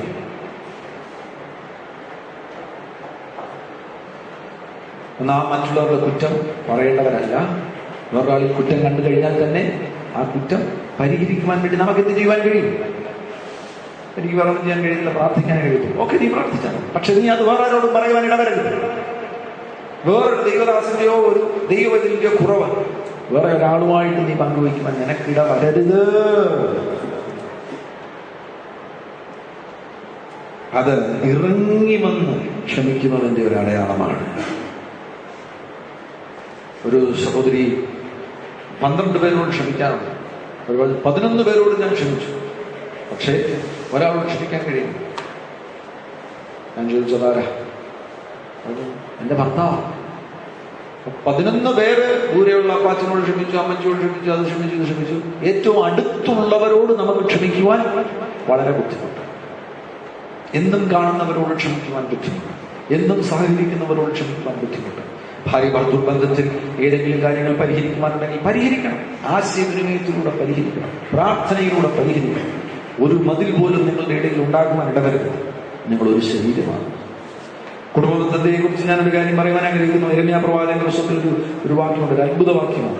എനിക്ക് കഴിഞ്ഞ ദിവസം കണ്ടു കഴിഞ്ഞപ്പോൾ എൻ്റെ ഹൃദയത്തിൽ ഇത്ര വലിയ സാധ്യതയാണ് നമ്മുടെ മുൻപിലുള്ളത്, നമ്മളത് പ്രയോജനപ്പെടുത്തുന്നുണ്ടോ? 32-ാമത്തെ അധ്യായത്തിൽ ഇസ്രായേലിനെ കുറിച്ച് പറയുന്ന ഭാഗമാണ്. പക്ഷെ അതിന് കുടുംബത്തിന് ഒരു വലിയ സാധ്യത അവിടെ കാണാൻ കഴിയുന്നുണ്ട്. അതിന്റെ 38 മുതലുള്ള വാക്യം വായിച്ചു. 32-ാം അധ്യായം. അവർ എനിക്ക് ജനമായി, ഞാൻ അവർക്ക് ദൈവമായി ഇരിക്കും, അവർക്കും അവരുടെ മക്കൾക്കും യെസ് എന്നേക്കും ഭയപ്പെടേണ്ടത്. ഏക മനസ്സും ഏകമാർഗവും. കണ്ടോ, 2 കാര്യങ്ങളാണ്. ഏക മനസ്സും. ഭാര്യ ഭർത്താക്കന്മാരെ, നിങ്ങൾക്ക് ഈ ഒരു നിലവാരത്തിലേക്ക് വരാൻ കഴിയുമോ? ഏക മനസ്സും ഏകമാർഗവും. ചേർത്തോണ്ട് ഏക മനസ്സും ഏകമാർഗവും. ഏക മനസ്സും ഏകമാർഗവും. ഏക മനസ്സും ഏകമാർഗവും. ഏക മനസ്സും ഏകമാർഗവും. ഏക മനസ്സും ഏകമാർഗവും. In English, one mind and one action എന്നാണ് പറഞ്ഞിരിക്കുന്നത്. One mind and one action. ഏക മനസ്സും one action. Singleness of heart. Yeah, singleness of heart. Singleness of heart and singleness of action. Yes. Singleness of heart and singleness of action. അല്ലെങ്കിൽ simple ആയിട്ട് പറയുകയാണെന്നുണ്ടെങ്കിൽ one mind and one action. Singleness of heart and singleness of action. അങ്ങനെ നിങ്ങൾക്ക് ആ singleness of mind and singleness of action കിട്ടുകയാണെന്നുണ്ടെങ്കിൽ, നിങ്ങൾ business നടത്തുന്നവരാണെങ്കിൽ partners, singleness of action and singleness of mind. നിങ്ങൾ ചർച്ചിലായിരിക്കുമ്പോൾ ചർച്ചിനകത്ത് ഏകദേശം ഈ പറഞ്ഞതുപോലെ ഒരു singleness of action and singleness of mind വരികയാണെങ്കിൽ എന്താ അടുത്ത വാക്യത്തിൽ നമുക്ക് കാണാൻ കഴിയുന്നത്? അയ്യോ, ഞാൻ അവരെ വിട്ടുപിരിയാതെ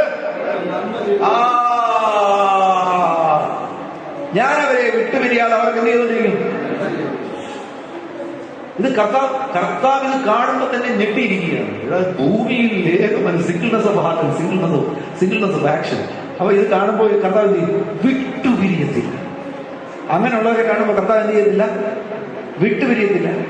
രാവിലെ നോക്കി കഴിഞ്ഞപ്പോൾ ഇവർ രണ്ടുപേരും കൂടെ ഏക മാർഗം ഒരനുഗ്രഹം കിട്ടും. ഉച്ചയ്ക്ക് നോക്കി വേണം പിന്നെയും ഏക മനസ്സ് ഏകമാർഗം എന്നാ പിടിച്ചു ഒരനുഗ്രഹം ഇരിക്കുന്നത്. വൈകുന്നേരം നോക്കുമ്പോൾ വൈകുന്നേരം എന്താ? ഏക മനസ്സ് ഏകമാർഗം എന്നാ ഒരനുഗ്രഹം വിളിക്കുക. Doing good. കർത്താവ് ഡൂയിങ് ഗുഡ് എന്ന് ചെയ്തുകൊണ്ടിരിക്കും. ബിക്കോസ് നോക്കിക്കഴിഞ്ഞപ്പോൾ singleness of heart and singleness of action. Yes. നിങ്ങൾ കുടുംബം ചെയ്ത് ഭാര്യ ഭർത്താക്കന്മാർ ഒന്നിച്ചുണ്ടെങ്കിൽ ഈ മർമ്മം നിങ്ങൾ മനസ്സിലാക്കും. Simple key. അസാധാരണ possibility. Singleness of heart and singleness of mind.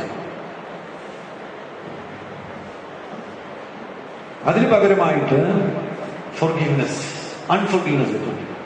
അച്ഛൻ എന്നോട് അത് പറഞ്ഞു 3 കൊല്ലം അന്ന് പറഞ്ഞ കാര്യം നീ ഇന്നും മറന്നിട്ടില്ല.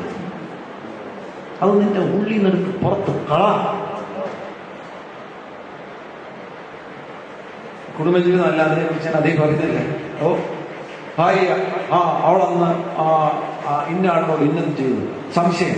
അപ്പൊ അതുകൊണ്ട് ഇപ്പോഴും അൺഫോർഗീവ്നെസ് കിട്ടുന്നുണ്ട്. എടുത്ത് നിന്റെ അകത്തുനിന്നെടുത്ത് കളാതെ.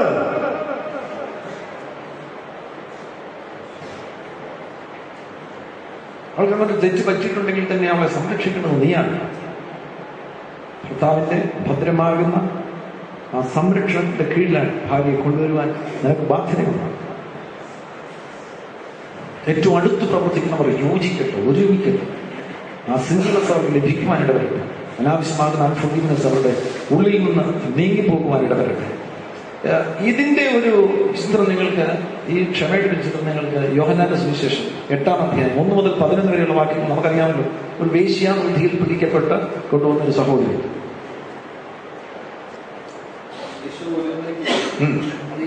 ആ ഭാഗം നിങ്ങൾക്കറിയാമല്ലോ. അവിടെ 7-ാം വാക്യത്തിൽ നമുക്ക് കാണാൻ കഴിയുന്നത് കർത്താവ് ചോദിച്ചത്,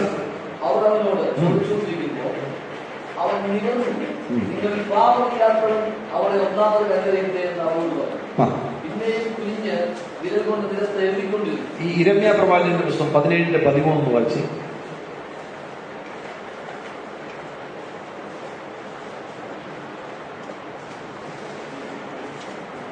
ഇരമ്യാ പ്രവാചകന്റെ പുസ്തകം 17:13. ഇസ്രായേലിന്റെ പ്രത്യാശയായ യഹോവേ, നിന്നെ ഉപേക്ഷിക്കുന്ന ഏവരും ലഭിച്ചു പോകും, എന്നെ വിട്ടുപോകുന്ന.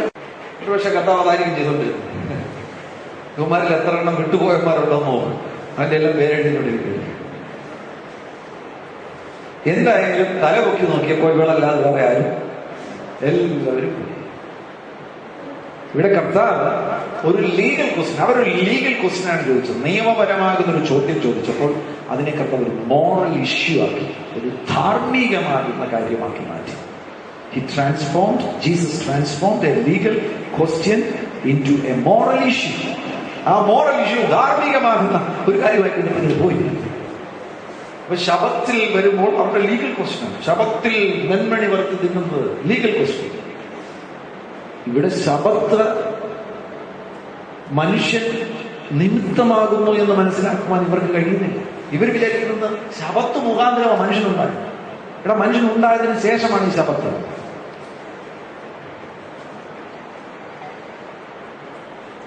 അങ്ങനെ വരുമ്പോൾ ഏറ്റവും ഗുരുതരമാകുന്ന പാപമാണ് എങ്കിലും ക്ഷമിക്കുവാനുള്ള ബാധ്യതയുണ്ട്. വീട് വിട്ടുപോയ ഒരു പാസ്റ്ററുടെ പുസ്തകം ഞാൻ വായിക്കുന്ന പുസ്തകം, മോൻ വീട് വിട്ടു. ഈ ഡോൺ മോൻ എന്ന് പറഞ്ഞ പാട്ടുകാരൻ, അദ്ദേഹത്തിന്റെ മകൻ വീട് വിട്ടുപോയത് വർഷങ്ങൾക്ക്. ബില്ലി ഗ്രഹാമിന്റെ മകൻ ഫ്രാങ്ക്ലിൻ ഗ്രഹാം വീട് വിട്ടു. ഇവരെല്ലാം തിരിച്ചു നേടിയിരുന്നത് ക്ഷമമാണ്. വലിയൊരു പാസ്റ്ററുടെ ഒരു മോൻ വീട് വിട്ടുപോയി. ഹിപ്പികളുടെ കൂടെ പാസ്റ്റർ അന്വേഷിച്ചിട്ടും കണ്ടില്ല. പാസ്റ്റർ സിറ്റിയിൽ പ്രസംഗിക്കുവാൻ വേണ്ടി വന്നു. ആരോ പറഞ്ഞു, ഇന്ന ഒരു ഗ്രൗണ്ടിൽ കുറെ ഹിപ്പികളുണ്ട്. ഒരു രാത്രി പാസ്റ്റർ അവിടെ ചെന്നു കഴിഞ്ഞപ്പോൾ അവിടെ നിലത്ത് കിടന്ന് തന്റെ മകൻ ഉറങ്ങുന്നു. കൈയോടെ പിടിച്ചു. വർഷങ്ങൾക്ക് ശേഷം കിട്ടുന്നതാണ്. എന്ത് ചെയ്യാൻ? പോലീസിനെ വിളിച്ച് വണ്ടി കൊണ്ടൊന്ന് അടിച്ചു കൊണ്ടുപോകാം. പാസ്റ്റർ ഒന്നും ചെയ്തു. ഫസ്റ്റ് അവന്റെ അരികിൽ ചെന്നു മുട്ടുമടക്കി. അവൻ ഉറങ്ങ മുട്ടുമടക്കി പ്രാർത്ഥിച്ചു. പ്രാർത്ഥിക്കുമ്പോൾ കണ്ണുനീര് അറിയാതെ വീഴുന്ന അവിടെ കുറച്ചൊക്കെ പ്രാർത്ഥിച്ചു. പാസ്റ്റർ ആ ഉറങ്ങുന്നതിന് എഴുന്നേറ്റു. തിരിച്ചു വീട്ടിൽ വന്നു. അടുത്ത ദിവസം പ്രഭാതത്തിൽ വാതിൽക്കാരെ വന്നു. ചെന്ന് വാതിൽ തുറന്നു. വർഷങ്ങളായി വീട് വിട്ടുപോയത് മോൻ കൈയെടുത്തു. അപ്പാ എന്നോട് ക്ഷമിക്കും. ഇവരെ ആശ്ചര്യം നൽകിയതും പപ്പ അവരോട് ചോദിച്ചു, മോനെ നീ എന്തുകൊണ്ടാണ് മടങ്ങിയത്? നീ എങ്ങനെ മടങ്ങി? അപ്പൊ മറുപടി പറഞ്ഞു, പപ്പ അന്ന് ഗ്രൗണ്ടിൽ വന്ന് എൻ്റെ അരികിൽ വന്ന് മുട്ടുമടക്കി പ്രാർത്ഥിച്ചിട്ട് യഥാർത്ഥത്തിൽ ഞാൻ ആ സമയത്ത് ഉറങ്ങിയിട്ടില്ല. എന്റെ കണ്ണിൽ കണ്ണുനീർ വീണപ്പോൾ ഞാൻ കണ്ണു തുറന്നപ്പോൾ ഞാൻ അപ്പനെ കണ്ടു. ആ പ്രാർത്ഥനയാണ് എന്നെ മടക്കിക്കൊണ്ടത്. പ്രിയമുള്ളവരെ, ക്ഷമയുടെ ശക്തി നിങ്ങൾ മനസ്സിലാക്കും. ക്ഷമ അപാരമാകുന്ന ശക്തിയുള്ളതാണ്. ഒരു മനുഷ്യനെ മുഴുവൻ മാറ്റിമറിക്കുവാൻ ശക്തിയുള്ളതാണ് ക്ഷമ. നിങ്ങൾ ക്ഷമിക്കുവാൻ തയ്യാറാകണം. പലർക്കും ക്ഷമിക്കാൻ കഴിയുന്നില്ല. ക്ഷമിക്കുവാൻ തയ്യാറാകുകയാണെങ്കിൽ തന്നെ നിങ്ങളുടെ പ്രശ്നങ്ങൾ പരിഹരിക്കപ്പെടുവാൻ പോകും.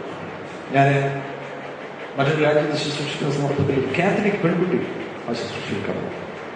ഈ ക്ഷമ ശുശ്രൂഷിക്കുന്ന ഭാഗത്ത് അവൾ പെട്ടെന്ന് അവൾക്കൊരു ആത്മവിഭ്യസ്തതയുണ്ടായി. അവളൊരു ദർശനം. ആ ദർശനത്തിൽ അവൾ കാണുന്നത് ഒരു തടവറ ബന്ധങ്ങളെയും പുനഃസ്ഥാപിച്ച് ആ ബന്ധങ്ങളെ പുനരുദ്ധരിക്കണം. ചെന്ന് ക്ഷമ ചോദിക്കാനുള്ളവരുണ്ടെങ്കിൽ ചെന്ന് ക്ഷമ ചോദിച്ചിരിക്കണം. ഇതിനുശേഷം പോയി ചെയ്യണം. എന്തെങ്കിലും കൊടുത്ത് തീർക്കാനുണ്ടെങ്കിൽ കൊടുത്ത് തീർക്കണം. നിനക്ക് എന്തെങ്കിലും തരാനുണ്ട്, അതിന്റെ പേരിൽ അയാൾ നമ്മളോട് മിണ്ടുന്നില്ല, നമുക്ക് ഒരു ചില പരിഭവം ഉണ്ടെങ്കിൽ ചെന്നൊക്കെ പറയാൻ നീക്കൊന്നും തരണ്ട, നമുക്ക് തമ്മിൽ സ്നേഹം പുനഃസ്ഥാപിക്കാം. ഫിനിഷ്. അങ്ങനെയുള്ള ബന്ധങ്ങൾ മുഴുവൻ തകർന്ന ബന്ധങ്ങളിൽ അതിന്റെ പാളിച്ചകൾ മാറ്റുക. ചിലപ്പോൾ ചില ബന്ധങ്ങൾ നമുക്ക് അതിനകത്ത് ഗുരുതരമാകുന്ന തെറ്റിൽ ജീവിക്കുന്ന ഒരു വ്യക്തിയുമായിട്ട് ആ നിലയിൽ നമുക്ക് ബന്ധം പുനഃസ്ഥാപിക്കാൻ കഴിയില്ല. പക്ഷെ ആ ആളോട് നമ്മൾ ക്ഷമിച്ചു. അദ്ദേഹത്തോട് ചെന്ന് പറയണമെന്നുണ്ടെങ്കിൽ യെസ്, താങ്കളോട് ഞാൻ ക്ഷമിക്കാം, എനിക്ക് എന്റെ മനസ്സ് ഫ്രീ ആണ്. ആ ക്ഷമ ഞാൻ വാക്കാൽ പറയുന്നു. ഇവിടെ ക്ഷമയെക്കുറിച്ചൊരു കാര്യം കൂടെ ഞാൻ പറയാൻ ആഗ്രഹിക്കുന്നത്, ക്ഷമ ഒരു ഡിസിഷനാണ്. വേണം എഴുതിയെടുത്തു. Forgiveness is a decision. Forgiveness is a decision. Forgiveness is a decision. Forgiveness ഇല്ല എന്നതുകൊണ്ട് ക്ഷമ നടന്നില്ല എന്നാരും കരുതരുത്. Forgiveness is a decision. ഒരു തീരുമാനമാണ് ക്ഷമ എന്ന് പറയുന്നത്. ആ തീരുമാനത്തിൽ നാം നിൽക്കുക. തീരുമാനത്തിൽ നിൽക്കുമ്പോൾ നമ്മൾ ആ തീരുമാനത്തിൽ തന്നെ നിൽക്കണം. തീരുമാനത്തിൽ നിൽക്കുമ്പോൾ ഇത്ര ചെയ്താൽ മതി. ഇപ്പൊ ജോർജിനോട് എനിക്ക് അൺഫോർഗീവ്നെസ് ഉണ്ട്, ഞാൻ ജോർജിനോട് ഫോർഗീവ് ചെയ്യാൻ തീരുമാനിച്ചു. ഞാൻ ജോർജിനെ ചെന്ന് കണ്ട് പറഞ്ഞു, യെസ് ജോർജ്, എനിക്ക് നിങ്ങളോട് ബുദ്ധിമുട്ടാണ്, ഞാൻ അത് ക്ഷമിച്ചിരിക്കുന്നു. Yes, finish. തിരിച്ചു വന്നു. അതിനുശേഷം എനിക്ക് ഫീലിംഗ് ഇല്ല, ജോർജിനെ കുറിച്ച് പിന്നെയും ചിന്ത വരുന്നതിനെ കുറിച്ചൊരു ബുദ്ധിമുട്ട്. അപ്പൊ എന്ത് ചെയ്യണം? നിങ്ങൾ തന്നെ പ്രാർത്ഥിക്കണം. പിതാവിന്റെയും പുത്രന്റെയും പരിശുദ്ധാത്മാവിന്റെയും നാമത്തിൽ ഞാൻ ജോർജിനെ അനുഗ്രഹിക്കുന്നു. ജോർജിന് നന്മ വരട്ടെ, അവന്റെ കുഞ്ഞുങ്ങൾ അനുഗ്രഹിക്കപ്പെടട്ടെ. അപ്പൊ നമ്മുടെ സോളിൽ തന്നെ മനസ്സിലാകും ബിറ്റർനെസ് കൊണ്ടുവന്നിട്ട് കാര്യമില്ല. അങ്ങനെ 10 പ്രാവശ്യം 50 പ്രാവശ്യം ചെയ്തു കഴിഞ്ഞാൽ എന്ത് സംഭവിക്കും? നമ്മുടെ സോളിൽ തന്നെ മനസ്സിലാകും ബിറ്റർനെസ് കൊണ്ടുവന്നിട്ട് പ്രയോജനമില്ല. കൊണ്ടിരുന്നതിന് ജോർജിനെ ഇയാൾ അനുഗ്രഹിക്കുക. എന്നാൽ പിന്നെ തന്നെ നിർത്തിയേക്കാം. സോൾ നമ്മുടെ സ്പിരിറ്റിന് കീഴ്പ്പെടുവാനായിട്ട് ഫിനിഷ്.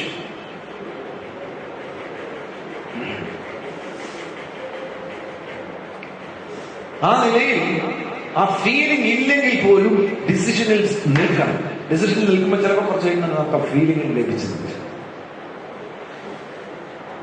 ഇനി ഒരു ഫീലിംഗ് അങ്ങനെ ലഭിച്ചില്ലെങ്കിലും കുഴപ്പമില്ല, ആ ഡിസിഷനിൽ നിങ്ങൾ നിൽക്കുകയാണ്. ഡിസിഷനിൽ നിങ്ങൾ നിൽക്കുകയാണെങ്കിൽ എന്താണ് ഒരു കാര്യം? ആ മനുഷ്യന് ഉപദ്രവം വരുന്നൊന്നും നമ്മൾ ചെയ്യത്തില്ല.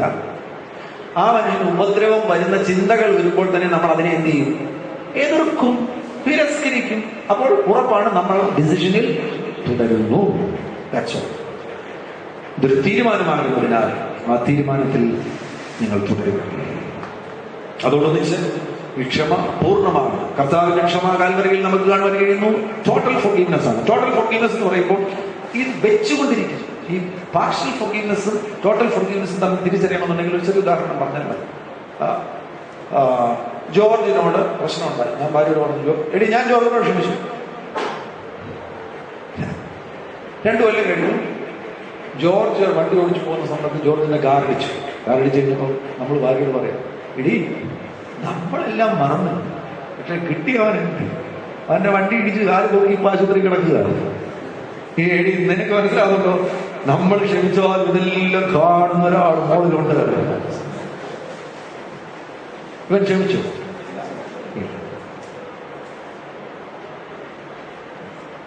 ടോട്ടൽ ഫോർഗീവ്നെസ് ആണെങ്കിൽ അങ്ങനെ സ്റ്റേറ്റ്മെന്റ് വരത്തില്ല. ചിലപ്പോൾ ഒരു ചിന്ത വന്നിരിക്കും, ആ ചിന്തയെ നമ്മൾ എതിർക്കുന്നു. വിശാലിന്റെ പറയും, ജോർജിനെ ആദ്യം കാണാൻ പോകുന്ന ഞാനായിരിക്കും. അയാൾക്ക് എന്ത് സഹായം വേണം? Yes, I am ready. ജോർജിന് വേണ്ടി പ്രാർത്ഥിക്കുക. കർത്താവേ, ഞാൻ ജോർജിന് വേണ്ടി കുറേ ശ്രദ്ധിച്ച് പ്രാർത്ഥിച്ചിരുന്നെങ്കിൽ അവന് അപകടം വരുമായിരുന്നില്ല, എന്നോട് രക്ഷിപ്പിക്കണമായിരുന്നു. ആ ഒരു നിലവാരത്തിലേക്ക് നമ്മുടെ മനസ്സ് രൂപപ്പെടുകയാണ്.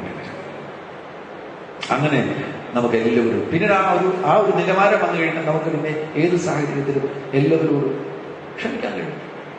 നമ്മൾ ഈ ക്ഷമയില്ലാത്തവന് ഇതുകൊണ്ടുള്ള പല ബുദ്ധിമുട്ടുകളുണ്ട്. ക്ഷമയില്ലാത്തവൻ ബാങ്കിൽ ചെന്ന് ക്യാഷ് തരുന്നില്ല. അപ്പോൾ നമുക്ക് വെയിറ്റ് ചെയ്യാനും പേഷ്യൻസിനും, അത് ക്ഷമയല്ല, പേഷ്യൻസ് ക്ഷമയുടെ ഒരു കണക്റ്റീവ് ആയിട്ടുള്ള സാധനമാണ്. ഒരു സഹിഷ്ണുതയിൽ നമ്മളിരിക്കുന്ന ഇറിറ്റേറ്റ് അതുമായിട്ട് വഴക്കുണ്ടാക്കുന്നു.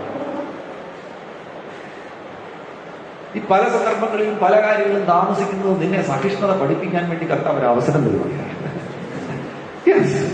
എനിക്ക് ഗോവാട്ടിൽ ഒരു ഇത് പറയാൻ സാധിച്ചു. ഗോവാട്ടിൽ ഞാൻ SBI ബ്രാഞ്ചിൽ ഗോവാട്ടിൽ ഇപ്രാവശ്യം പോയപ്പോൾ അവിടെ പോയിരിക്കുന്നത് എൻ്റേത് ക്യൂ അവിടെ നിൽക്കുന്നുണ്ട്. അവിടെ 2 കൗണ്ടർ മാത്രമല്ല, 33. അപ്പൊ ഞാൻ അവിടെ പോയി 10 മണി ഇരുന്നു. 1 മണിയായി. 1 മണി വരെ എനിക്കവിടെ. അപ്പോൾ ഞാൻ അവിടെ ഇരുന്നത് 3 മണിക്കൂർ അവിടെ നിന്ന് ഞാൻ പ്രാർത്ഥിച്ചു. എനിക്കൊരു കസേര കിട്ടി, പ്രാർത്ഥിച്ചു. അവിടുത്തെ ക്യാഷ് എല്ലാം ക്ഷണിച്ചു, ഓഫീസിൽ ക്ഷണിച്ചില്ല. കുറെ കൂടെ ക്ഷമ പഠിക്കാൻ തുടങ്ങി. 3 മണിക്കൂർ നഷ്ടമായി. അത് ആ നിലയിൽ അതൊരു ബുദ്ധിമുട്ടുള്ളവാക്കുന്ന കാര്യമാണ്. കുറെ വേഗത്തിൽ നടന്നിരുന്നെങ്കിൽ നല്ലതായിരുന്നു. നടന്നില്ല എന്നതുകൊണ്ടും അതും എന്തായി തോന്നുന്നു? നല്ലതായി തോന്നുന്നു. എന്താ, നമുക്ക് നമ്മുടെ ക്യാരക്ടർ സൈഡിനെ കുറച്ചുകൂടെ വ്യക്തമാക്കാൻ കഴിയും. ഒരു ഓഫീസിൽ കാര്യം നടന്നില്ലെങ്കിൽ 3 മണിക്കൂർ ഇരിക്കേണ്ടി വന്നു കഴിഞ്ഞാൽ നമുക്ക് അവിടെ ഇരിക്കാൻ കഴിയും. ഈ നിലയിൽ നമ്മുടെ മനസ്സിനെ നമ്മൾ പരിശീലിപ്പിച്ചെടുക്കുകയാണെങ്കിൽ നമുക്ക് എല്ലാവരോടും പൂർണ്ണമായി ക്ഷമിക്കുവാൻ കഴിയും. പ്രിയമുള്ളവരെ, അതിനുള്ള ഈ സത്യത്തിൽ നമ്മുടെ മുൻപിൽ വരുന്ന ഇത്തരത്തിലുള്ള സംഭവങ്ങളെല്ലാം ക്ഷമിക്കുവാനുള്ള ഒരവസരമാണ്. മറ്റുള്ളവരോട് ക്ഷമിക്കുവാൻ ദൈവത്താൽ ലഭ്യമാകുന്ന ഒരവസരമാണ് ഈ വരുന്ന സാഹചര്യം. മുറിപ്പെടുന്നു, അവരവരെ ഇത് പറഞ്ഞ് ആരോപണം ഉന്നയിക്കുന്നു, നിന്നെ കുറിച്ച് തെറ്റുകൾ പറയുന്നു, നിന്റെ സ്വഭാവം ശരിയല്ലെന്ന് പറയുന്നു. അങ്ങനെ എല്ലാം ക്ഷമിക്കാനുള്ള സുന്ദരൻ അവസരങ്ങളുണ്ട്. ഞാൻ എപ്പോഴും പറയുന്നൊരു കഥയുണ്ട്, ആബേലച്ചന്റെ കഥ. ഒരിക്കലും ഇവിടെ പറയാം, കേട്ടിട്ടില്ലാത്ത ആരെങ്കിലും കാണും. ഈ ഇവിടെ എറണാകുളത്ത് കലാഭവൻ തുടങ്ങിയത് ഒരു ആബേലച്ചൻ എന്ന് പറഞ്ഞ കാത്തലിക് പുരോഹിതനാണ്. ആബേലച്ചൻ കലാഭവൻ തുടങ്ങിയ സന്ദർഭത്തിൽ മ്യൂസിക് സ്കൂളാണ്. ആ മ്യൂസിക് സ്കൂൾ തുടങ്ങിയ സന്ദർഭത്തിൽ ആബേലച്ചൻ ഇവിടെ കാരിക്കാമുറി ആശ്രമത്തിൽ നിന്ന് നടന്നാണ് നോർത്തിൽ പോയിട്ടുള്ളത്. അപ്പോൾ ആബേലച്ചൻ മുട്ടത്തലയിലാണ്, തവിട്ട് ഉപ്പായണിഞ്ഞു കാലം കൂടെ ഇങ്ങനെ നടന്നു പോകുമ്പോൾ ഈ സെന്റ് ആൽബർട്ട്സ് കോളേജിന്റെ അരികിൽ വരുമ്പോൾ പിള്ളേർക്ക് രസമാണ്, കൊച്ചു പിള്ളേർ, കോളേജിൽ പഠിക്കുന്ന പിള്ളേർ. ഒരു ഇത് മുട്ടത്തലയിൽ അച്ഛൻ പോകും. അപ്പൊ ആ ഒരു മുട്ടത്തലയോ കല്ല് വലിച്ചു. അച്ഛന് യാതൊരു ഭാവഭേദവുമില്ല, നടന്നു അവിടെ പഠിക്കുന്നു. അപ്പൊ ആളുകൾ, ഈ കുട്ടി പിറ്റേ ദിവസം അച്ഛൻ ഈ വഴി മാറത്തില്ല, ഈ വഴിയിലൂടെ തന്നെ വരും, പതിവാണ്. അതിലൊരാളാണ് സിനിമ സംവിധായകനായി മാറിയ സിദ്ദിഖ്. ഈ മ്യൂസിക് സ്കൂളിൽ പഠിക്കാം. അവിടുന്ന് സിദ്ദിഖ് അവിടെ നിന്നാണ് സിനിമ സംവിധായകനായത്. സിദ്ദിഖ് അവിടെ മ്യൂസിക് സ്കൂളിൽ പഠിക്കാൻ അച്ഛനെ വിളിച്ചു, അകലച്ചൻ വിളിച്ചു, അച്ഛ ഞാനൊരു കാര്യം ചോദിക്കട്ടെ, അച്ഛൻ ഞങ്ങൾ അന്ന് കല്ല് വലിച്ചിരുന്ന ഞങ്ങളാണ്, മുട്ടത്തലയെന്ന് വിളിച്ച് ഞങ്ങളാണ്, അച്ഛൻ എന്തുകൊണ്ടാണ് വഴിമാറി പോകാറ്? അച്ഛൻ പറഞ്ഞു, വന്നാൽ എനിക്ക് ഞാൻ എന്നോട് വിശദീകരിച്ച് പറയാം. എനിക്കറിയാം, ഞാൻ റോമിലാണ് അച്ചപ്പെടുത്തൽ പഠിച്ചത്. ഞാൻ റോമിൽ അച്ചപ്പെടുത്തൽ പഠിച്ചപ്പോൾ ഞങ്ങളെയൊക്കെ ക്ഷമ പഠിപ്പിക്കുവാൻ വേണ്ടി ഞങ്ങളുടെ സുപ്പീരിയേഴ്സ് കാശ് കൊടുത്ത് ഗുണ്ടകളെ വഴി നിർത്തുമായിരുന്നു. അവർ ഞങ്ങളെ കല്ല് വലിച്ചെറിയും, അത് പറയും, ഇത് എന്തിനാ? ക്ഷമ പഠിപ്പിക്കാൻ വേണ്ടി. എടാ, ഞങ്ങൾ അവിടെ ക്ഷമ പഠിച്ചത് കാശ് മുടക്കിയാ ക്ഷമ പഠിച്ചത്. ഇവിടെ 5 പൈസ ചെലവില്ലാതെ എനിക്ക് ക്ഷമ പഠിക്കാൻ ഒരു അവസരത്തിലിരിക്കുന്നത്. ഞാനെന്തിനാടാ വഴിമാറി പോകുന്നു?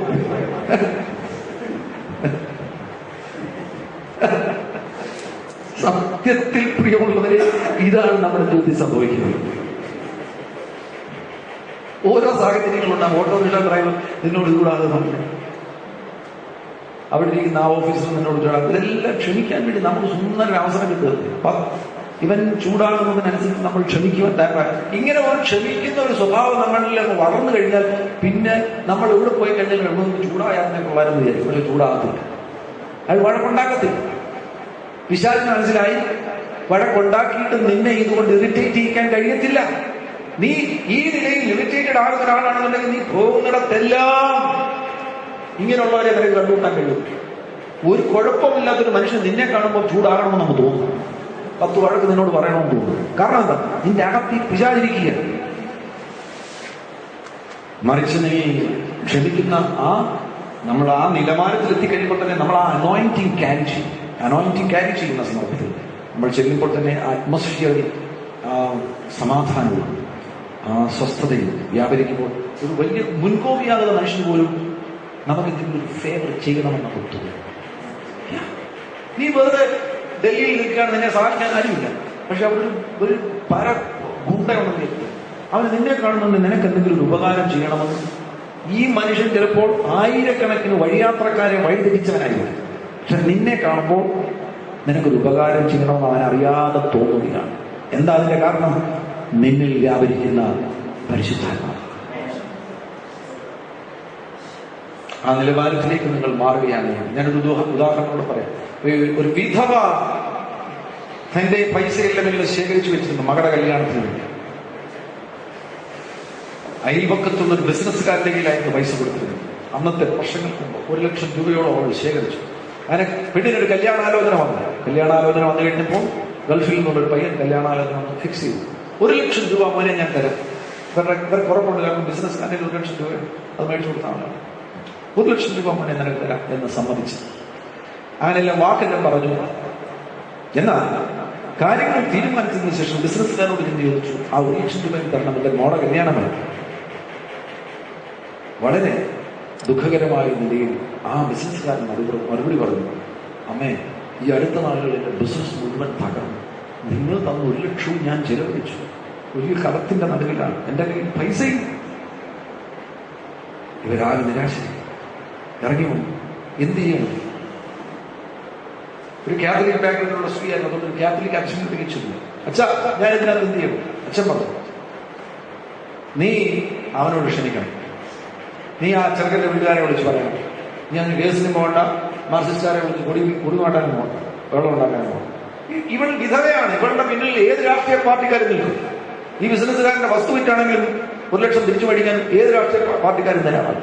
എന്നാൽ ഈ കാത്തലിക് പുരോഹിതൻ പറഞ്ഞു കൊടുത്താൽ നിങ്ങൾ ശ്രദ്ധിക്കും, അവനോട് ക്ഷമിക്കണം. നീ അത് ചെന്നിട്ട് ചെറുക്കൻ്റെ വീട്ടുകാരെ വിളിച്ച് പറഞ്ഞ് കല്യാണം നടക്കത്തില്ല, പറഞ്ഞ പൈസ തരാൻ നിങ്ങളുടെ കയ്യിലില്ല, ഉള്ള കാര്യം നീ പറയണം, നിനക്ക് വേണ്ടി എന്തെങ്കിലും വേറെ വഴി തരും. ഇവര് ചെന്ന് സ്പീഡ് കുതിച്ചെന്നു, ഫോൺ വിളിച്ചു, അപ്പനെ കിട്ടും. അപ്പൊ ഇതുപോലെ കല്യാണം നടക്കത്തില്ല. അയാൾ ഞെട്ടിപ്പോയി. അപ്പൊ പെട്ടെന്ന് ചെറുക്കം വന്നിട്ട് ഫോൺ, അമ്മ എന്താണ് കല്യാണം നടക്കാതെ? ഞങ്ങളെ ഇഷ്ടമല്ലാത്തതുകൊണ്ട് ഞങ്ങൾക്ക് എന്തെങ്കിലും പ്രശ്നങ്ങളോ? അപ്പൊ അമ്മ വിശദീകരിച്ചു പറഞ്ഞു, അതൊന്നും കൊണ്ടല്ല, ഈ കല്യാണം നടക്കണമെന്ന് ഞാൻ വളരെ ആഗ്രഹിക്കുന്ന വ്യക്തിയാണ്. പക്ഷെ തരാമെന്ന് പറഞ്ഞാൽ 1 ലക്ഷം രൂപ തരാൻ എൻ്റെ കയ്യിലില്ല, സാഹചര്യമില്ല. ചെറുക്കനപ്പുറത്ത് ഇത്രേ ഉള്ളൂ. ആരും ചിരിച്ചു. 1 ലക്ഷം രൂപ തരാനില്ല എന്നുള്ളതാണ്. ഒരു കാര്യം, നിങ്ങൾ ഒരു പൈസയും തരികയും വേണ്ട, പെണ്ണിന്റെ വസ്ത്രം ഉൾപ്പെടെയുള്ള സകല ചെലവിനുള്ള പൈസയും ഞങ്ങൾ അങ്ങോട്ട് തരാം, കല്യാണവും ഞങ്ങൾ നടത്തും. ഇവർ കൊടി പിടിക്കുവാൻ പോയിരുന്നെങ്കിൽ കർത്താവ് പ്രവർത്തിക്കുന്നു. കല്യാണം ഫ്രീ ആയിട്ട് നടന്നു. കട അവിടെ കൊണ്ട് തീരുന്നില്ല. ഈ ബിസിനസ്സുകാരന് വെപ്രാളം, വിധവയുടെ പൈസയില്ല. ഒരു 5-6 മാസത്തിനുള്ളിൽ അയാൾ തപ്പിപ്പിടിച്ച് അവിടുന്ന് ഇവിടുന്ന് ഉണ്ടാക്കിയിട്ട് 1 ലക്ഷം രൂപ ഈ വിധവയുടെ കയ്യിൽ മടക്കി കൊടുത്തു. അപ്പൊ ഇത് ഗുണമായില്ലേ? ഫ്രീ ആയിട്ട് കല്യാണം നടത്തില്ല. അല്ല, ഇത് വിധവയുടെ കാശ് 1 ലക്ഷം കിട്ടിക്കാൻ തന്നെയാണ് കൊടുത്തത്. പക്ഷെ ഞാനത്തെ ഒരു പ്രിൻസിപ്പിൾ പറയുന്നത്, ഇവൾ സമരം ചെയ്യാൻ പോയിരുന്നെങ്കിൽ, രാഷ്ട്രീയക്കാരെ പിടിക്കാൻ പോയിരുന്നെങ്കിൽ പിന്നെ കർത്താവിന് പ്രവർത്തിക്കേണ്ട കാര്യമുണ്ടോ? ഇല്ല. ഇതാണ് പ്രിയമുള്ളവരെ ക്ഷമയുടെ ശക്തി എന്ന് പറയുന്നത്. നീ ക്ഷമിക്കാൻ തയ്യാറായാൽ നിനക്ക് വേണ്ടി ദൈവം ഇറങ്ങും. അത് ബിജെപി ക്ലാസ് പറയുന്ന ഒരു പ്രധാനപ്പെട്ട ഒരു സംഭവമുണ്ട്. അത് വളരെ അത്ഭുതകരമാണ്. കർത്താവ് കാൽവറിയിൽ കിടന്നുകൊണ്ട് എന്താ പറഞ്ഞത്? ഇവർ ചെയ്യുന്നത് ഇവർ ചെയ്യുന്നില്ല എന്നതെന്ന് ഇവർ അറിയായതുകൊണ്ട് ഇവരോട് ക്ഷമിക്കണമേ. പിശാച് പഠിച്ച പണി എല്ലാം നോക്കി കർത്താവിന്റെ കല്ലറ കൂട്ടി വെക്കാൻ വേണ്ടി. ക്ഷമിച്ചവന്റെ കല്ലറ 3-ാം ദിവസം പൊളിഞ്ഞു. ക്ഷമിച്ചവന്റെ കല്ലറ 3-ാം ദിവസം പൊളിഞ്ഞു.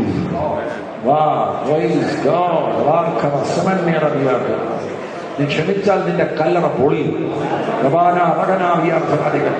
ക്ഷമിക്കാത്തവന്റെ കല്ലറ അതിനകത്താവും കിടക്കുന്നു. എത്ര എണ്ണം ക്ഷമിക്കാത്തത് ആ കല്ലറയിൽ തന്നെ കിടക്കുമ്പോൾ ക്ഷമിച്ചവന്റെ കല്ലറ 3-ാം ദിവസം പൊളിഞ്ഞു. അതുപോലെ നിന്റെ കല്ലറ പൊളിയുന്ന ദിവസമാകട്ടെ.